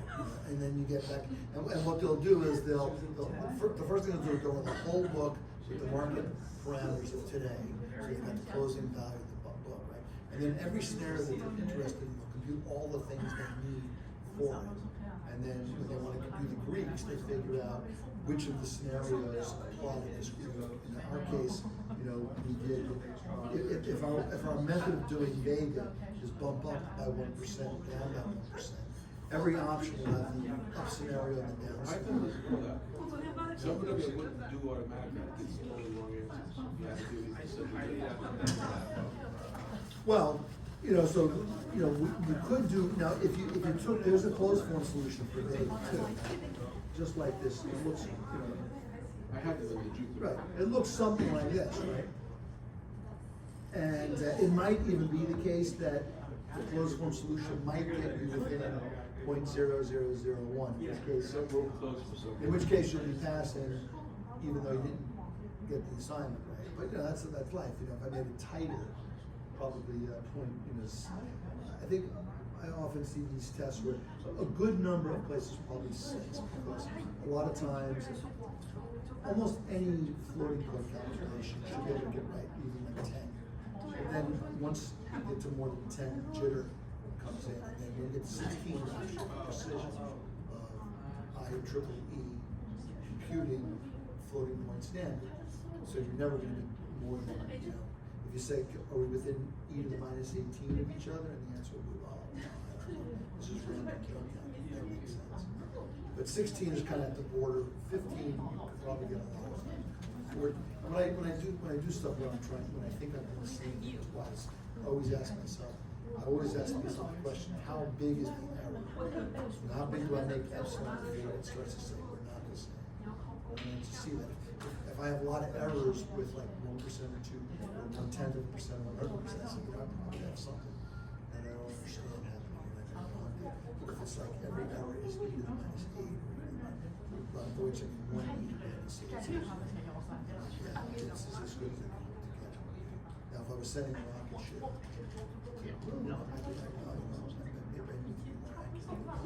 They were, they didn't have the capability back then. well, no, they did. I mean, that's kind of why the libraries that were written, the Fortran libraries that were written in the 60s are still underneath most numerical code that things, you They know. went down with precision in Fortran way back when. Yeah. There was still limits to how accurate you get stuff. Well, yeah, no, there are limits. I mean, you can't get more, you know, but you know, like the story, like if you're up by like a half a degree when you shoot the moon, by the time, or by the time you get there, you're like, you know. Your interesting 100 is like about 6.5 degrees, about maybe a half degree in the way. Well, I'm just talking about on your path. Let's say you shoot the Voyager 1 in Jupiter, right? You're up by half a degree. By the time you get out to Jupiter, you're like 400 million miles away from where you want to be, whatever the number is. Because of that cone of uncertainty. We could do the fundamental theorem of tangent doping, Wiener Stokes theorem. You know, I hated those things. I was never really into physics, you know, it was part of my deal. But it was required to know those for advanced calculus exam. I always got these questions. So, divergence, Gauss, Green, Stokes, all. Electrical engineering had that stuff. Well, they have, obviously, there are a lot of guys that use, none of them are that Chemical interesting. engineering, we didn't have to do it. It requires you to, you know, just bring extra dimensions into it. I can do triple integrals, but why the divergence of, Triple integral we had to do. why the divergence of a function is equal to the integral of the flux or whatever it is. It's basically the amount of area that you enclose and the amount of volume of water shooting out through it. They're related to each other, which is kind of cool too. Build instead of time release. I worked with a guy a couple of years ago, he was at Sharing Cloud, and he explained to me how complicated it is to, Sharing Cloud made the phone system. I've heard the name. I think it was Sharing Cloud, I think they were, but he worked for, he worked for them, he said, you know, you call and control, like these pills, you know, maybe you need to have like 100 grams, or whatever it is. The medicine is very important that the mixing is such that that thing gets distributed. You have to do some physical testing and say, this drug fails. I was dropping it, but it was full. Later is worse. I think so, and overall, we just want Yeah. At least the sun came out. It was hot on the outside. we're gonna get a heat wave. Yeah, we went from like, you know, where were the 70s to now we're gonna have the 90s. This year. Hopefully it'll start.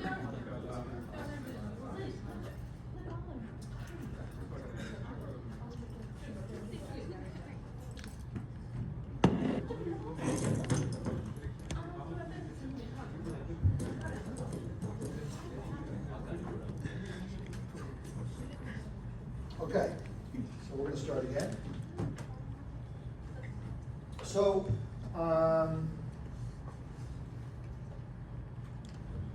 we only have 1 or 2 more things on the math, and then we're gonna move into exotic options. And like I said, this is our one hardcore, semi-hardcore math lecture because, you know, I encourage you to like learn calculus if you haven't learned, or to relearn it if you learned it, if you've seen it, and also learn probability because these are underlying all of the measures that we use to understand risk on a risk desk or on a trading desk for that matter. And the more you know, the better off you'll be, right? And we'll see. So we have this formula, right? We want to know,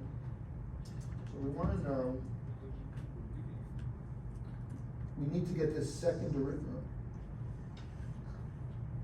We need to get this second derivative of all put prices with respect to spot, to strike, okay?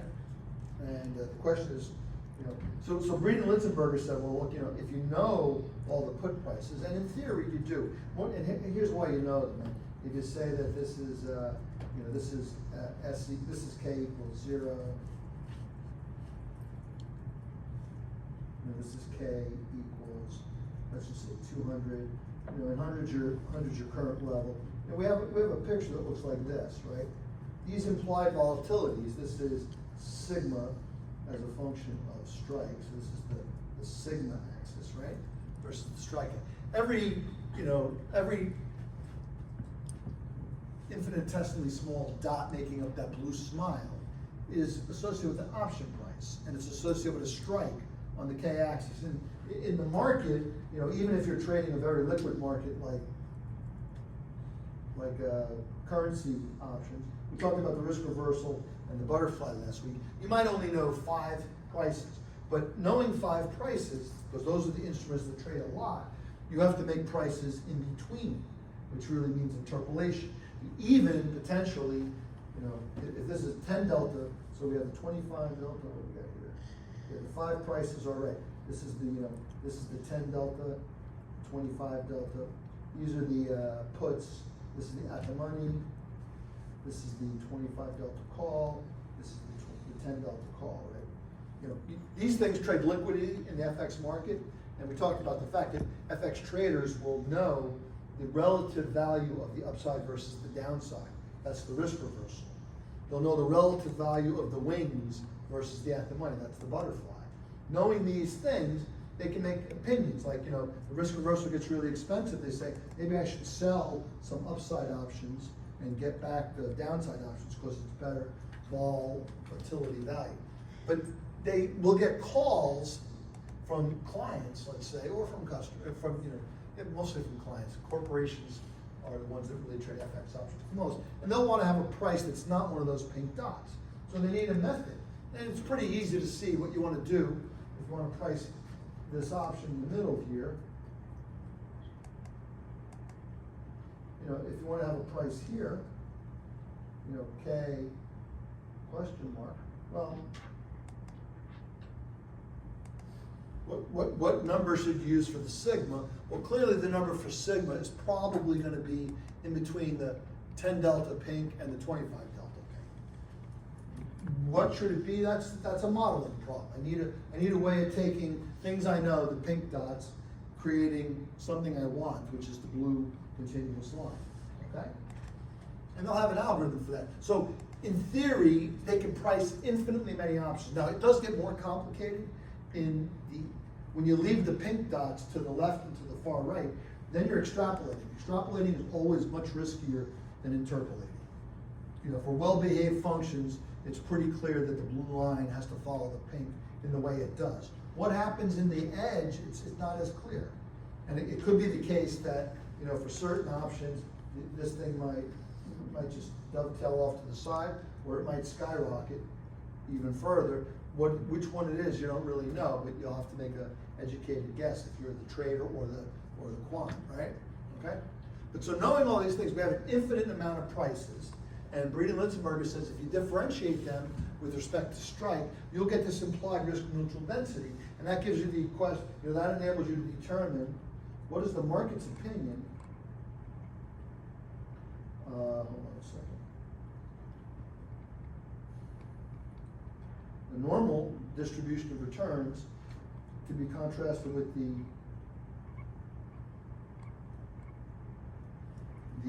implied distribution. You know, we want, you know, there's information in that implied distribution. And it's also kind of revealed by if there's a lot of volatility premium being assigned to the down. When I say volatility premium, I'm saying, look, at the money options are 15, but the downside is 30. That's volatility, that's extra juice. I wanna be paid more if I'm gonna sell you that option. Upside, I'm not too worried about, like I said, we were talking about the stock market. I'm not too worried that I'm gonna wake up tomorrow and the stock market's gonna be up 20%, except in very rare occasions. Always when the stock market was just down by 30%, right? That's the only time the stock market goes up 20% in a week is usually because it went down 30% the prior week. You see this in 2000 in the US, kind of saw it a little bit in April this year. You see it in other markets. You see in 2008, it got really beaten up for like a year, 2009, beaten up for a year, 2010, and finally it starts coming back because he senses that, okay, the market, the world is kind of stabilizing and maybe stocks are really worth what I used to pay for them, and people start buying them, right? So to get this second derivative, we need the following formula. So let's say, consider strikes. Let's call them K sub I minus 1, K sub I, and K sub I plus 1, and put prices. And put prices, we're going to call them P sub I minus 1, P sub I, and P sub I plus 1. And for we'll just assume that these are different by size delta K. They don't have to be the same size, but it makes, well, no, actually they do have to be the same size. So, you know, K might be 100, and then to the left is 99, to the right is 101, let's say, okay? Or, we're lower in the distribution, K might be 75, and now I've got 74 and 76, okay? So I've got 3 strikes and 3 prices. And where do these strikes and these prices come from? They come from my solid blue line up here, which is the interpolation of the pink dots, right? So I've got prices, I know how much these things are worth, you know? So how do I get the second derivative? Turns out, and this will be the last thing, and you know, the last math I'm making you do it for the semester maybe, to determine. If you want to know the value of the second derivative with respect to strike, and this line here means evaluated at the strike K sub I.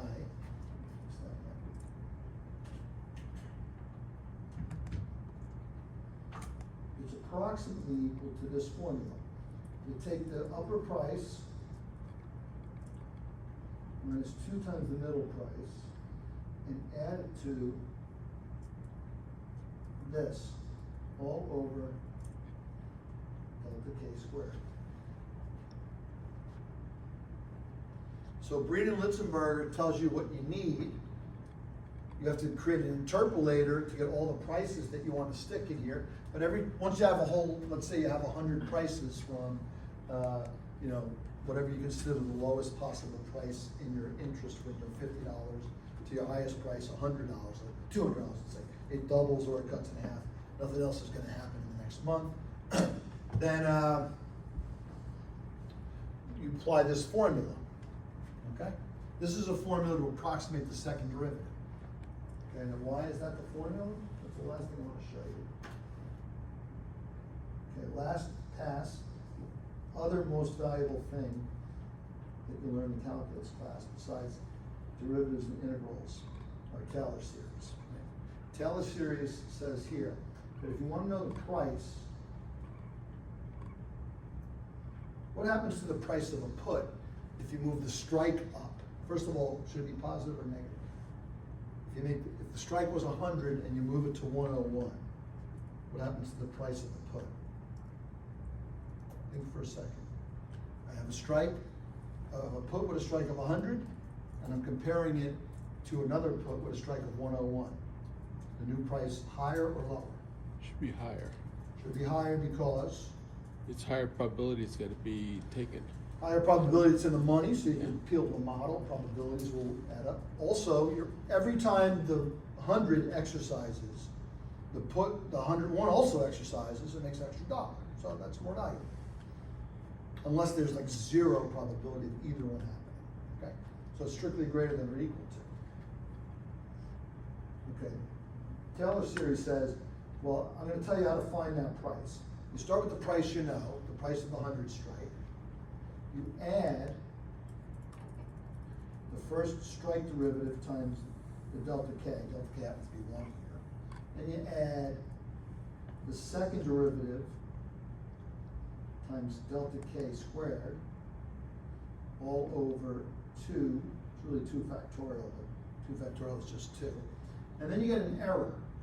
The Taylor series just says, hey, you know what, stop doing all that work. Just say, you know, the error is of size delta K cubed. Okay? Now, when delta K is 1, that's, you know, they're all 1, right? 1 squared, 1 cubed. But delta K would be more like a penny, right? So this will say, you know, if you move the strike by a penny, the new price will be the old price, plus the derivative with respect to strike times a penny, plus the second derivative, this is your gamma, times a penny squared, which is 0101 squared, 0001 divided by 2. Plus the third derivative has got 5 zeros and a 1. In other words, this big O just says, there's something here, but I think it's probably going to be safe to ignore it. That's what you say. And then with the other, with the negative one here,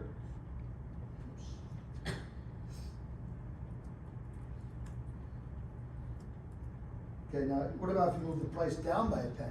Well, now delta K is you know, going down, so it's a negative number. And then I'm going to just put quotation marks here because these two terms are the same. So what happens is the odd powers the even powers are all positive. The odd powers, which is the middle, first derivative and third derivative, are all negative. These two terms are not necessarily the same, but they're both around the same size. And the point is the size doesn't really matter when you're cubing this tiny little thing. And now what you do is you add these two sides of the equation. You have P of K plus delta K plus P of K minus delta K. That's the left-hand side. On the right-hand side, you get 2 times P of K. And then the magic here is these two cancel out. And then finally over here, you have the P prime prime term.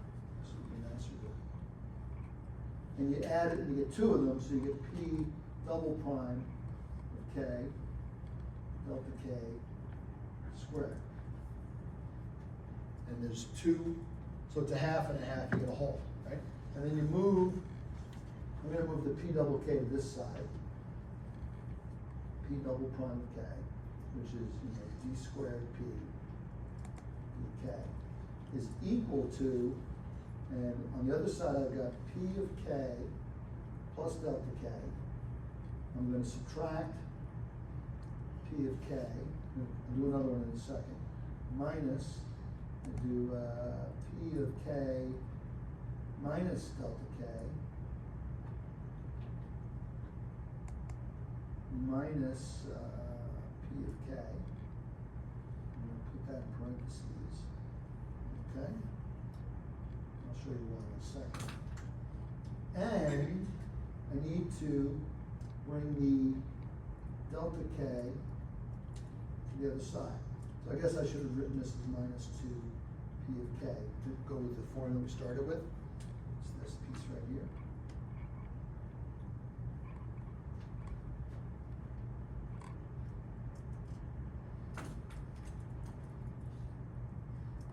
Which in other words is 1 over delta K times this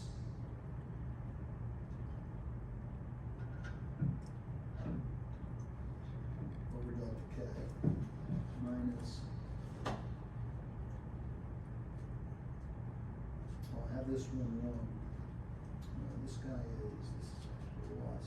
You know what? I need to, well, I'll just put a plus there for now.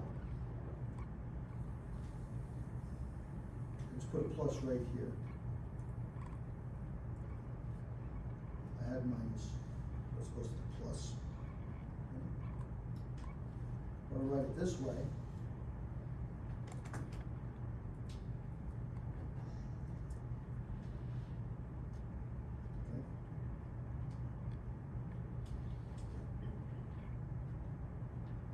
So what we've got is equal to, this is delta up minus delta down, all divided by delta k, because these are both approximations to delta.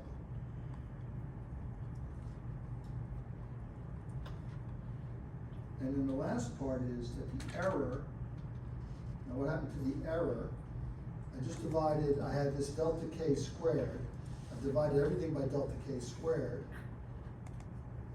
and I get this divided by delta k squared, so my error is of size delta k. So this is a first order center difference approximation. I was kind of hoping it was going to be second order. Oh, you know what? I think I really should have said that these are going to cancel out and be left with a delta k to the fourth. I got to think about that. I think this error should actually be second order. And this is what I asked you to do in the homework as well, right? I said, if you want to compute the gamma with respect to spot, I said bump the original price up, compute delta, bump the original price down, or maybe gamma we didn't do it, we did it for Vega and Rho. Okay? Okay, that's Breeden-Litzenberg. Okay.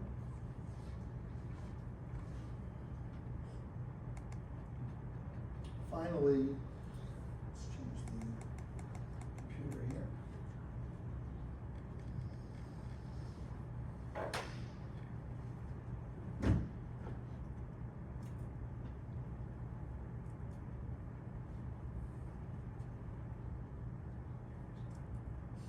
And this is something I'll give you to puzzle out the geometry of.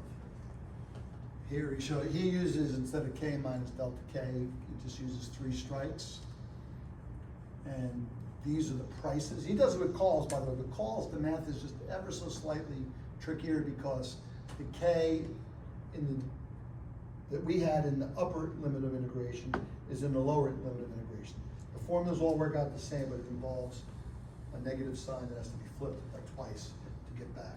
And this just shows you that the density is the up call price plus the down call price plus the up call price minus 2 times the center call price. And you do that at every level of K. And that whole thing done to the entire implied volatility curve gives you the implied risk neutral density, which we saw on slide 5 for FX, is symmetric in the case of a smile, and for skewed distributions, you get one fat tail and the other tail not so fat. And you might, where might you use this? Well, maybe you wanted to find some other kind of interesting payoff at expiry. And let's say I offer to pay you,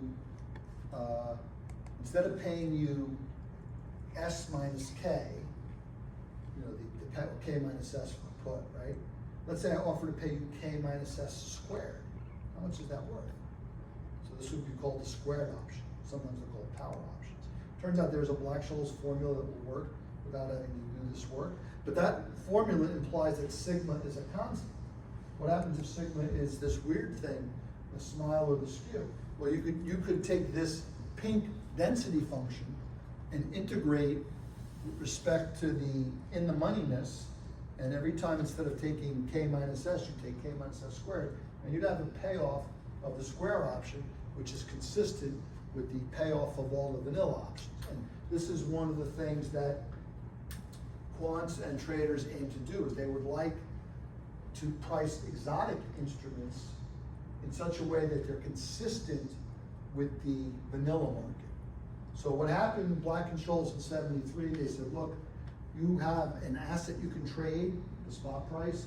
You also have interest rates, which for our purposes are effectively constant. I can tell you the value of an option on that asset. And then in 1987, amongst other times, they learned that upside and downside options are not the same thing. When there's a crash, downside is much more valuable. Recognizing that there's this reality, that the real world, let's say, looks like this pink line. The risk neutral world also said, hey, you know what? I'll pay extra for the downside protection. And therefore, the risk neutral density also inherits that opinion in the sense that the market is saying, hey, I think it's going to go down more than your model is predicting. And if you're selling them at the cheap price, I'll buy them. And I'll keep buying and I'll buy and I'll buy. Demand is high until you adjust and take into account this thing. Now somebody else says, you know, so what happens? That's what happens in like 1987. By then, it was kind of understood before then, but the United States stock market crashed on October 22nd, 1987. Kind of brought it home, jumped 20% in one day. Brought home the fact that, wow, there's this risk, I better price it correctly. So what happens then is people start trading exotic options. And the question then becomes, how do I take the vanilla option market? Vanilla just means European options or American options, either way. Americans are a little more exotic, they're slightly exotic. How do you take the information containing this implied density function, the vanilla market for options? Now let's assume the vanilla market exists, and now there's this new option which has these exotic features, which we're going to talk about tonight. How do I apply that thinking? And of course, initially, people did not apply that thinking. They're going to price these exotic options in the early 90s without taking into account the skew so much.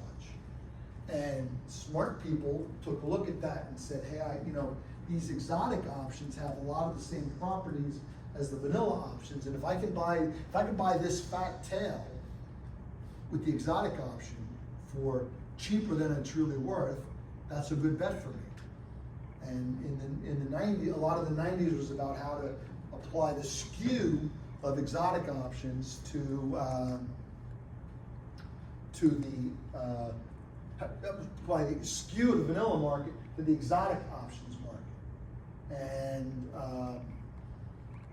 eventually, by the end of the 90s, people pretty much had figured it out. It was just a matter of the information escaping to the street. Like somebody figured it out first.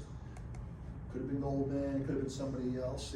Somebody figured out that there's a skew that pertains to exotic options, and they start buying them. And eventually, those people change jobs. They go to another bank, and now two banks know about it. And then they talk to their friends, and before you know it, everybody knows about it. And now the market for exotic options becomes relatively sophisticated, and we'll see that we evolve a world of first order exotic options and second order exotic options. Let's look at that now.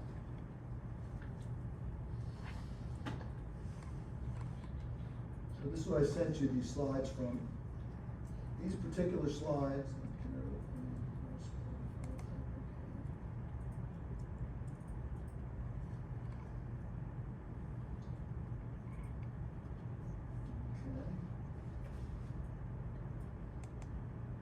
Probably not that right yet.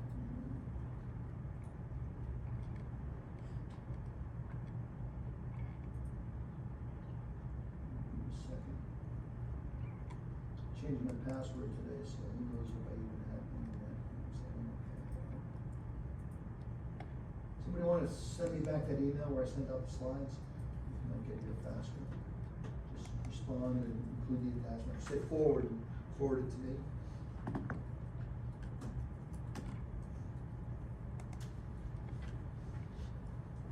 In terms of exam, so I had a problem with the website. I'm going to restart it so that I can, I'll give you a place to submit your assignments.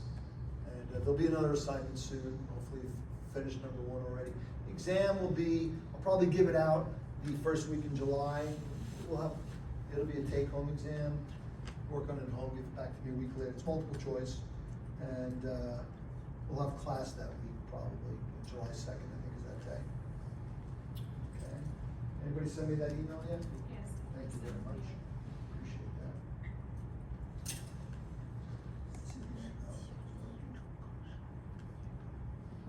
Change a password, I gotta change it on my iPad, I gotta change it on my Mac, I gotta change it on my phone, I gotta change it on my other iPad, I gotta change it on my computer, and everyone wants to, I think the first time I put the wrong stupid name in, so I left out a 0, so that's why the original password didn't work, and then Apple doesn't know all the passwords I've saved in Chrome, for on my windows, you know what I'm talking about. See, here's, I'm back in this world again, just see. You changed your password, didn't you? Yes, I did, very clever. It knows.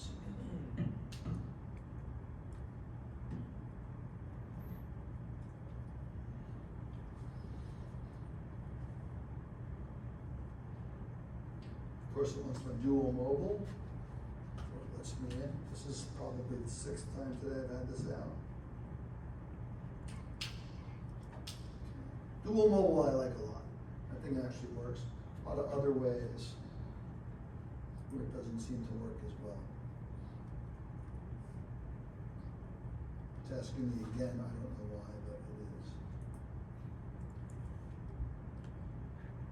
So I'm in the process of changing jobs, which means that I had a Teams account that was connected to my job. So, you know, you leave the job, they disconnect from Teams. But now my Teams on my window, one of my Windows machines, won't forget that I used to work for this company, and it wouldn't launch for a long time. I think I eventually defeated that. I'm not defeating this.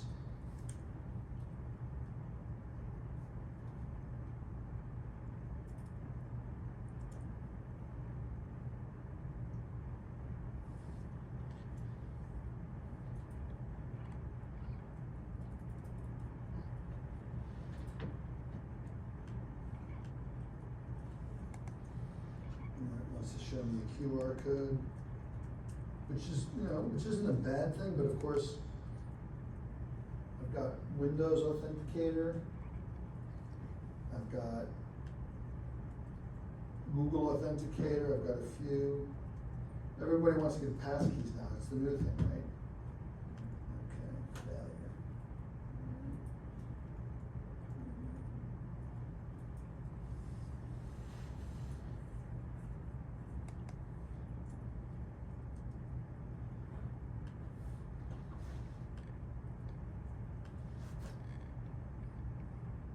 Well, my phone is good, so I should have it on my phone.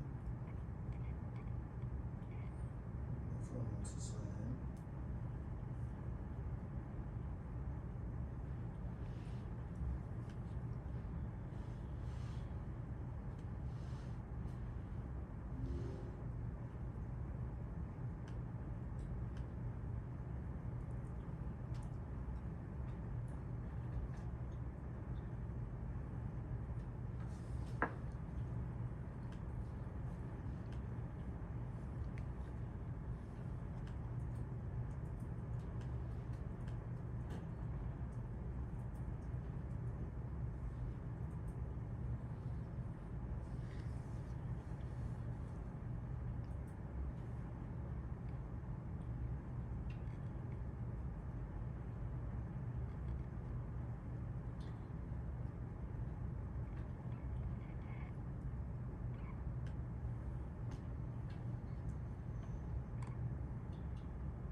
Thank you, Nadal and Muska.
stories that came out today was that the Israeli cybersecurity team, I guess, had hacked the primary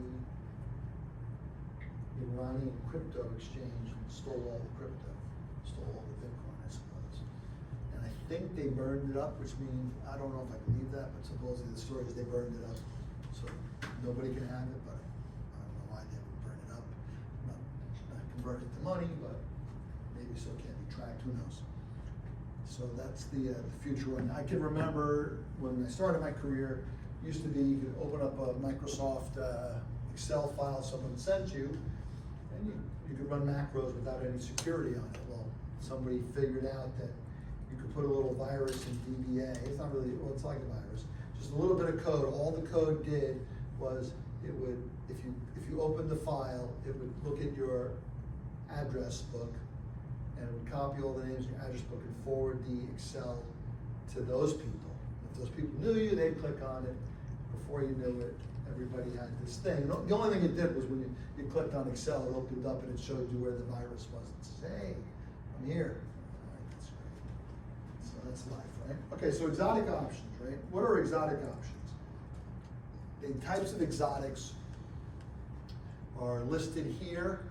I put stars and red dots next to the ones that, as far as I know, have actually traded. Some of the others probably have traded, but the markets I've been in, these are really the interesting options. The binary and the barrier options trade a lot in foreign exchange. We'll find out. Binary typically means they either pay 1 or 0. So that means I bet $1 million that the euro will trade at 120 this year. If it trades at 120, I get $1 million. If not, I lose whatever premium I have to get. Barrier option, we'll talk about these things in detail. These other things may trade. I don't think perpetual American calls and puts trade. I suppose they could trade. It's in the book because somebody in 1992 had already figured out a closed form solution solves, like I should throw this in there. I don't know that they trade. But we'll start with forward starting options. So forward starting options, these trade in equities, certainly, and they also trade in commodity markets. And what a forward starting option means is we sit here today, and actually I put a picture on it already here. Little diagram. I could draw the diagrams, but it's nice to be able to talk about it.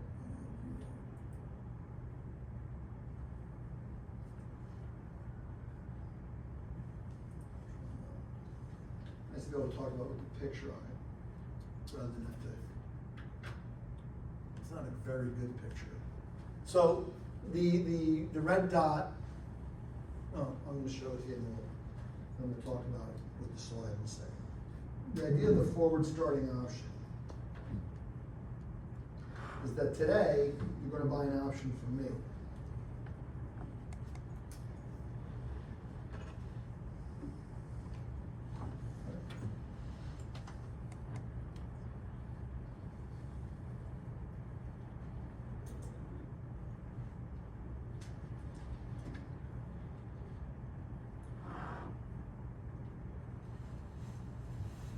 So today, S&P is at about 6,000. Okay, and you're going to buy an option from me that has 2 years to live, and we're not going to set the strike today. You're just locking in this option. Okay, we'll make it a call option. So they'll have a payout at year 2. But what will happen is, let's call this the 6,000 level. What will happen over the year is the S&P will go down, go up. History speaks probably go up about 7% on average. Okay, and we see that 7% of that is going to put us at 64.20. That's one outcome. Another outcome would be, goes down 7%.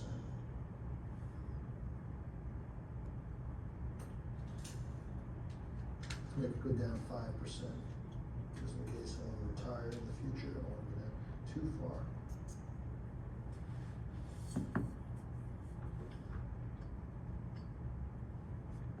And of course, we know in between the pink line and the green line, there are infinitely many paths. Every line itself is you can imagine how many paths there are. It's an infinity of infinities, right? Thinking about these things is what drove the Russian mathematician Georg Cantor crazy, because it's complicated.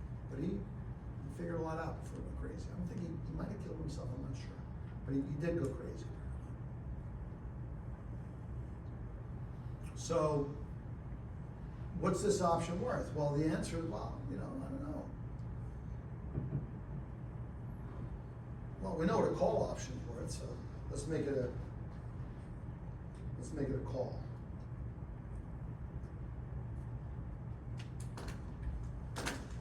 Forward starting call option. What happens is the payoff will be the price at 2 years minus the price at 1 year, the value, the positive part. So it's just like a regular call option. But the strike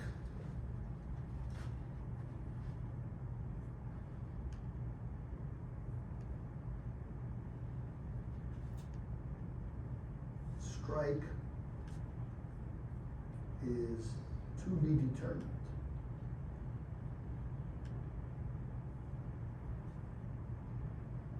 So if you think about what this means, to a certain degree, I don't really have to worry about the strike.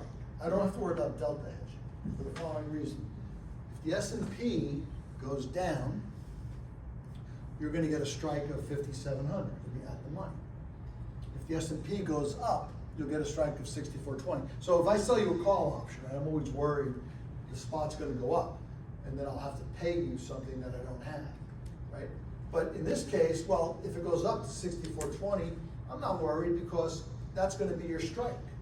So in scenario 1, the strike could be 6,420.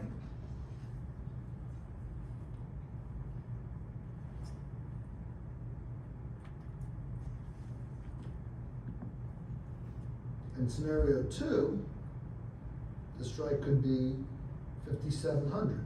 So I don't have delta exposure in the beginning. There's a small delta exposure, which I'll talk about at the end. But we're gonna wait. Now, where would this be interesting to you? Well, a lot of options have, a lot of insurance packages you can buy, or life insurance premiums are sometimes sold with this. I will, 2 years from now, pay you the appreciation of the stock market in year 2. Or I might even say the following. At the end of 1 year, I'll pay you the amount of appreciation that happened in year 1. So if it goes up to 6,420, I'll pay you $420. If it goes down to 5,700, it's an option, so you don't owe me any money, but you get nothing, right? You still have your principal. That's when people buy those type of insurance policies, they want to protect their principal. And then in year 2, I'll pay you the additional amount that it goes up. So now I get to lock in my 6,420 in the up scenario, and I can only have upside. Or if we had this failure, I can still lock in the year 2 appreciation, but I didn't suffer the drawdown. Now obviously, I have to pay for this, right?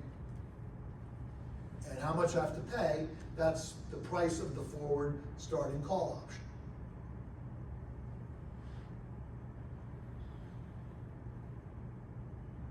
Now I said that there's no delta. This is kind of an interesting question, maybe a little advanced, but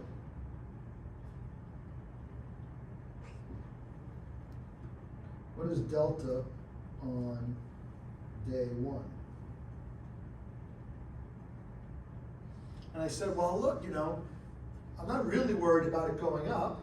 Because if it goes up, I get to set your strike higher, which is worth less to you.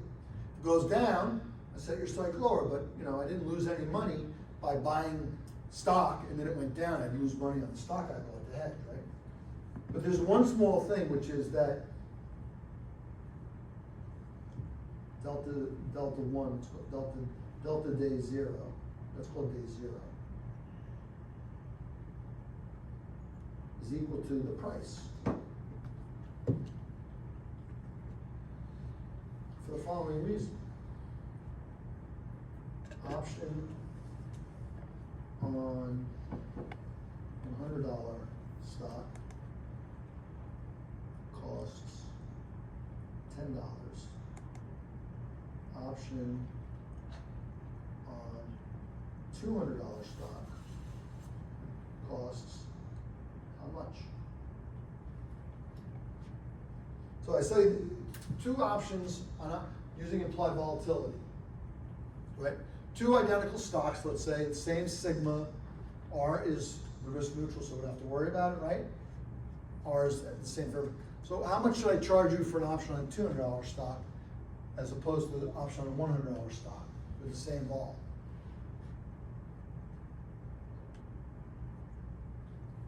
Put the question slightly differently. If I sell you an option on a $100 portfolio, only has one share of the stock, I'm going to charge you $10. You say, what about my portfolio has 2 shares of the stock? How much should I charge you now? So you can think of $100 being the price of Apple, and $200 being is the price of 2 shares of Apple. So if the option on 1 share of Apple costs $10, how much should the option cost on 2 shares of Apple? 20, right?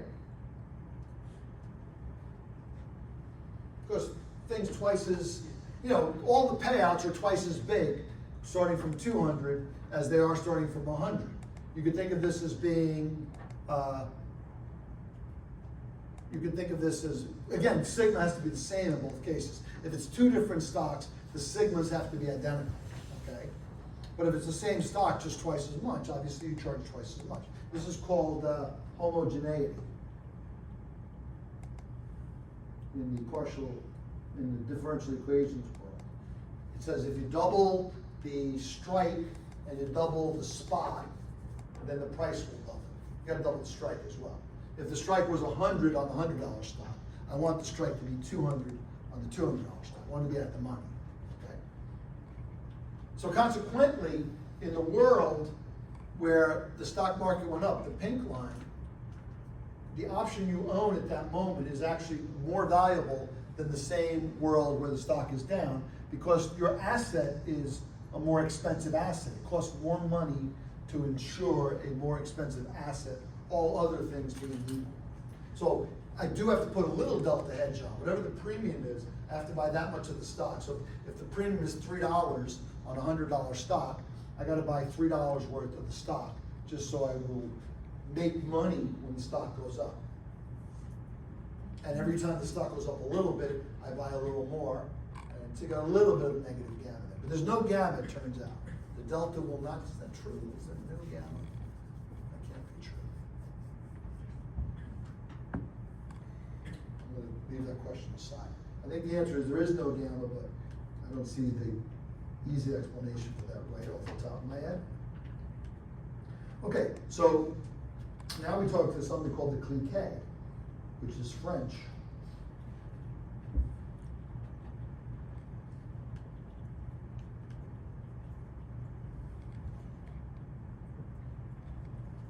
The word for a ratchet in French is cliquet, or click it if you want. You know how a ratchet wrench works, right?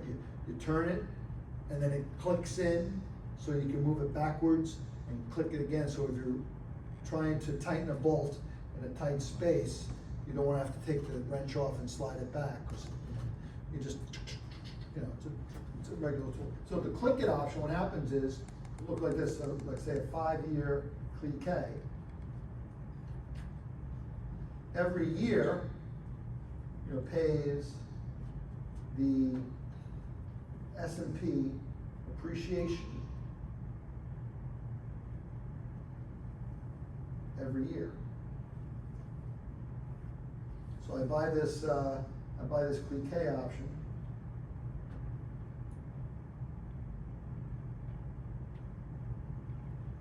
I buy this clique option.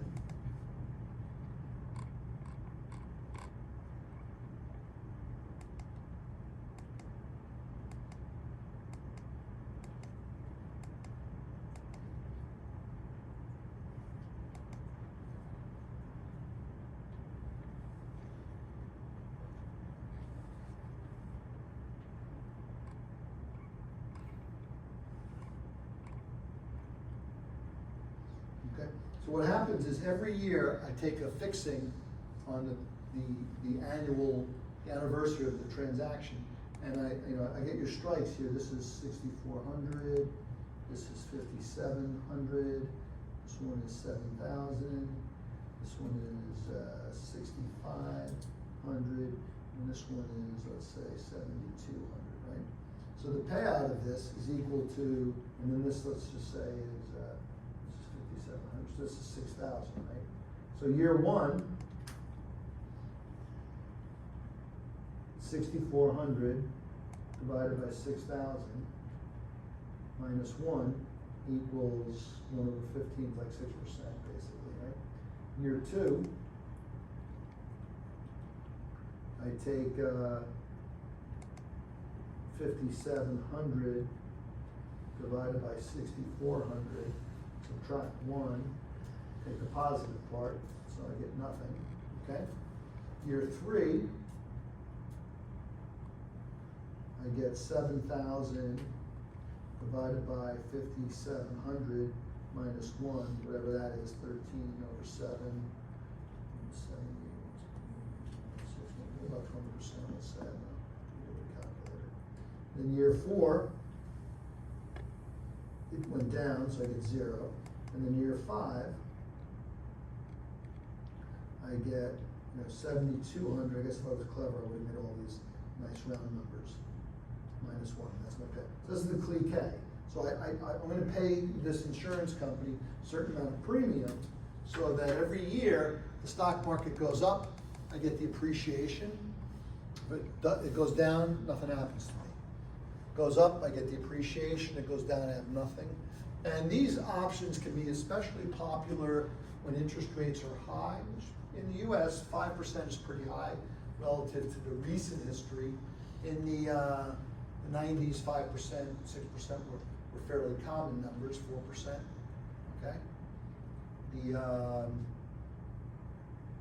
rates got hiked a lot in the period between, say, 2002 and 2008 as the froth in the US real estate market happened. The Fed made money more expensive. Then when the world, for the US, and while the world crashed in 2008 or 2009, rates went way down, almost to 0. They stayed there almost entirely until like 2015, and they started going back up again. Then the pandemic hit, they went back down, but inflation hit hard in 2022. They've been at 5%, which is a high number. Why the rates are important is, I give this bank $1 million, right? If rates are at 5%, let's say I'm locking up a 5-year structure, so there's a term structure interest rate. They know they've got my $1 million for 5 years. So that means they've got 5% of $1 million every year, which is like $50,000 to buy premium. So what they'll do with that structure is they'll say, look, basically this person is giving me $50,000 a year to spend on options. And maybe I can give that person the full 6%, 0, 20, 0, whatever that other number is. Or maybe I just give them a participation. I guarantee them half of what the S&P will pay.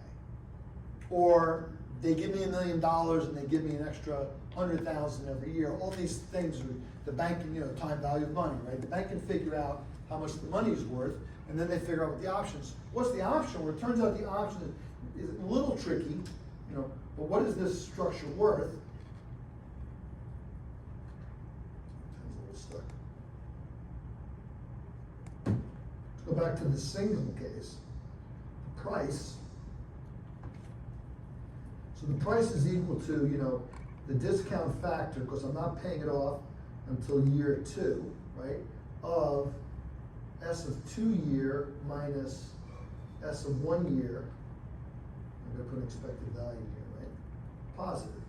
So it turns out you can use the Black-Scholes formula knowing that S of 1 year is gonna be the strike. And the question is, like, how much growth will the stock experience from year 1 to year 2? Again, in the risk neutral world, we don't care what the mu is. We kind of have a sense that the stock market went down in year 1. It's probably going to go up in year 2. Real world, probably, right? You know, stock market does go down sometimes, but it usually bounces back over the long term. At least the U.S. stock market. Of course, if you invested in Japan or Germany in 1937, you got 0. Invested in Argentina numerous times over the past century, yeah, you got 0. But if you invest in the U.S. stock market, which is, what do they call it, survivorship bias, right? Survivor's bias, like what do hedge funds return? You look at all the hedge funds out and say, look, Ken Griffin, 35% a year, Renaissance Technology, 50% a year, right? And, you know, you look at all the great hedge funds, wow, all these things, hedge fund investing is great. Except, you know, for every Citadel that's survived 30 years, there's probably 1,000 small Citadels that started up and did not survive, right? That's survivorship bias, which you have to take into account when you're thinking about investments, right? But we don't have to worry about what will happen in these two scenarios. Because if we did, right, if I said, well, down is probably going to be followed by up, whereas up is maybe only 50-50 up, 50-50 down, let's just say, right? I'd have to estimate those probabilities in the real world in order to price. No, Black-Scholes says, no, you get the risk neutral measure. Whatever happens in the real world, you can hedge that exposure by buying the stock. And you don't have to buy the stock except for the small amount. The delta is the premium, right? Delta is the price, right? Other than hedging that, you only have to worry about hedging 1 year of optionality. So basically you take sigma for the year 1 to the year 2, you stick that sigma, let's just say it's 20%, pretty standard equity vol. You price a 1 year option, struck out the money, 20%, you're gonna get some number like, whenever I do 1 year options, they're always worth $8 if 100 is the price, 1 year is the time, and interest rates are 5%. That's actually in your test. It's 0% your interest rates. If you look at the tests in the pie chart, the Python file I gave you, the number's like 7.98. I use that number a lot, so when I see it, I'm like, oh, it's right again. And you charge that price. Now, the interesting question, right, is what do you put in for sigma? Now, I said I'm going to use 20% off the top of my head because that's usually what equity vol is. But the reality is, I need to trade that. I need to decide what that sigma is. And this brings in the question of the following. Let's just say, now we've talked a lot about skew, but we haven't talked about the term structure of volatility that much. We talked about it a little bit.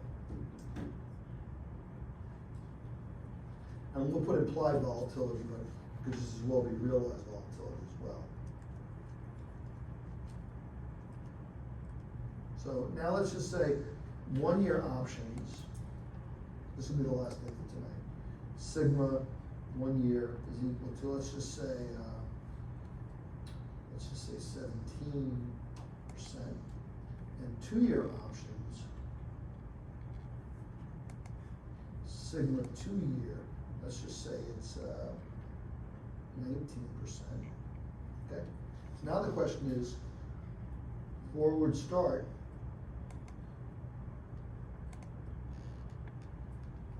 One year into 2 year is the sigma, let's call it the 1, 2. The question is, what number do you want to stick in there?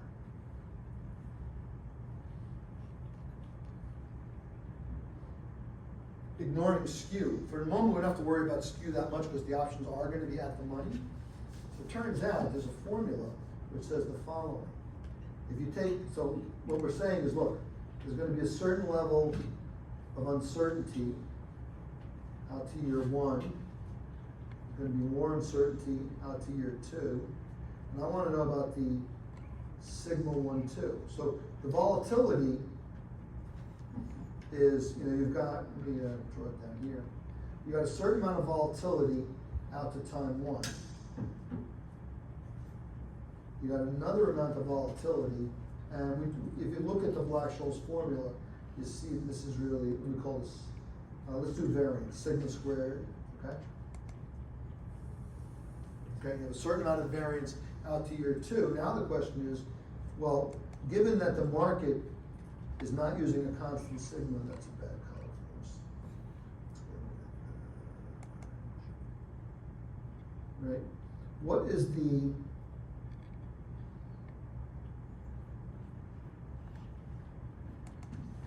amount of variance in the second year?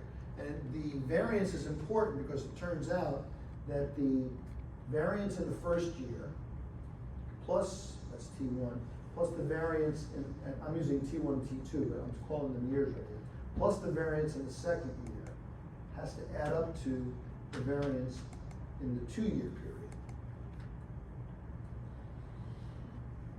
That's a property of independent increments, which is total variance in year 1 plus total variance in year 2 is equal to total variance over the 2 years.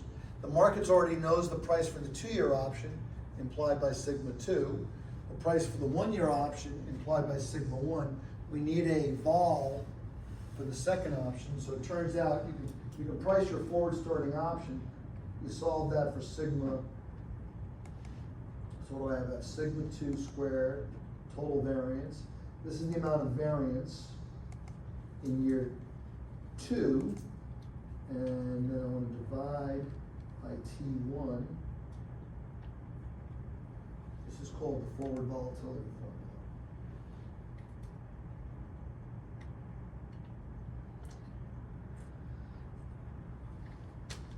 Okay? And that's a basic level way of understanding that volatility, variance has to add, so this forward volatility has to conform to that. You could stick in, in our case, what do we have here? We have 0.19 squared times 1 year minus 0.17 squared times 1 year. What's 0.19 minus 0.17 divided by, well, this should be T2 minus T1. The denominator, I just fixed it. I'm supposed to divide by this guy, not by T1. And T2 minus T1 happens to be 1 year. So what is that number? So, put in the calculator if you don't mind, or I'll do it. 0.19 squared, right? 0.19 squared minus 0.17 squared equals, let's see if I get the square root of that.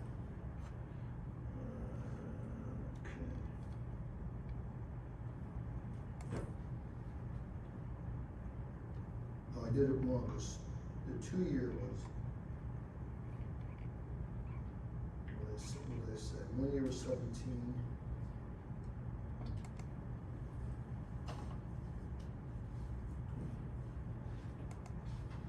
This number, first of all, do we expect it, do we think it'll be higher, lower? So we had this guy here is 0.17 squared times 1.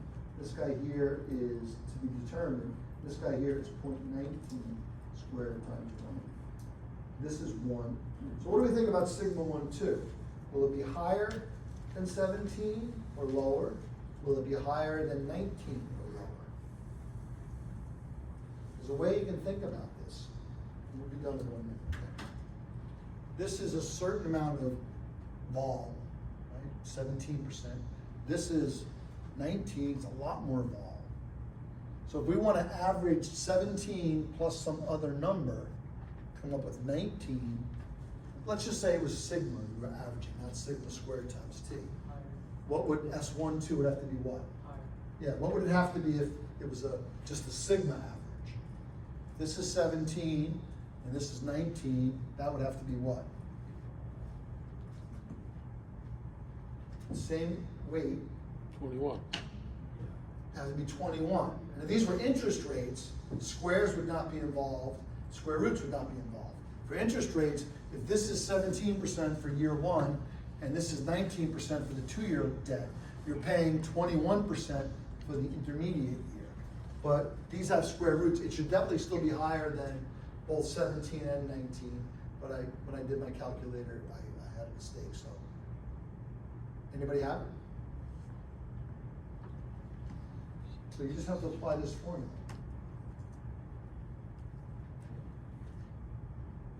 Point 19, oh, T2 is 2, that's why. I put 1, T2 is not 1, T2 is 2. So you need to take 0.19 squared, right? 0.19 squared times 2 minus 0.17 squared equals, and then you take the square root of that, and you get, sigma 1t is equal to 20.8%, which makes sense. If 1 year vol is only 17, but 2 years, a total of 19 vol happens, there's got to be a lot of stuff happening in year 2, at least as implied by the price of options. Okay? All right, that's it for this week. We'll pick it up next week. Thank you for your attention and for being here.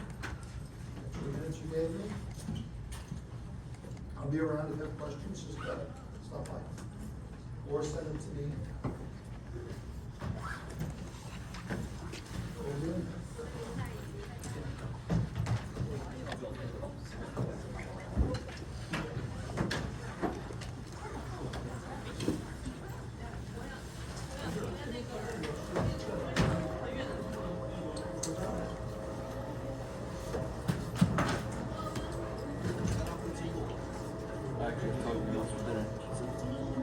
No, I'm not thinking pizza this week. No, what do you think? I already got stuff at home. Which is? Some sausage. Ooh, man, I haven't had a good sausage. Wow. I live on sausage. I'm gonna have some other chicken farm. I do veal, not chicken. Veal parm I like. Chicken, not crazy about. White meat is too dry for me. I understand. Mets will lose it again. Tell me something I don't know. How are we doing so far? What? How are we doing this year though? Good? This lost 4 in a row. This is going to be 5 in a row. If they don't come back. They were the #1 ranked team up until last week. Who's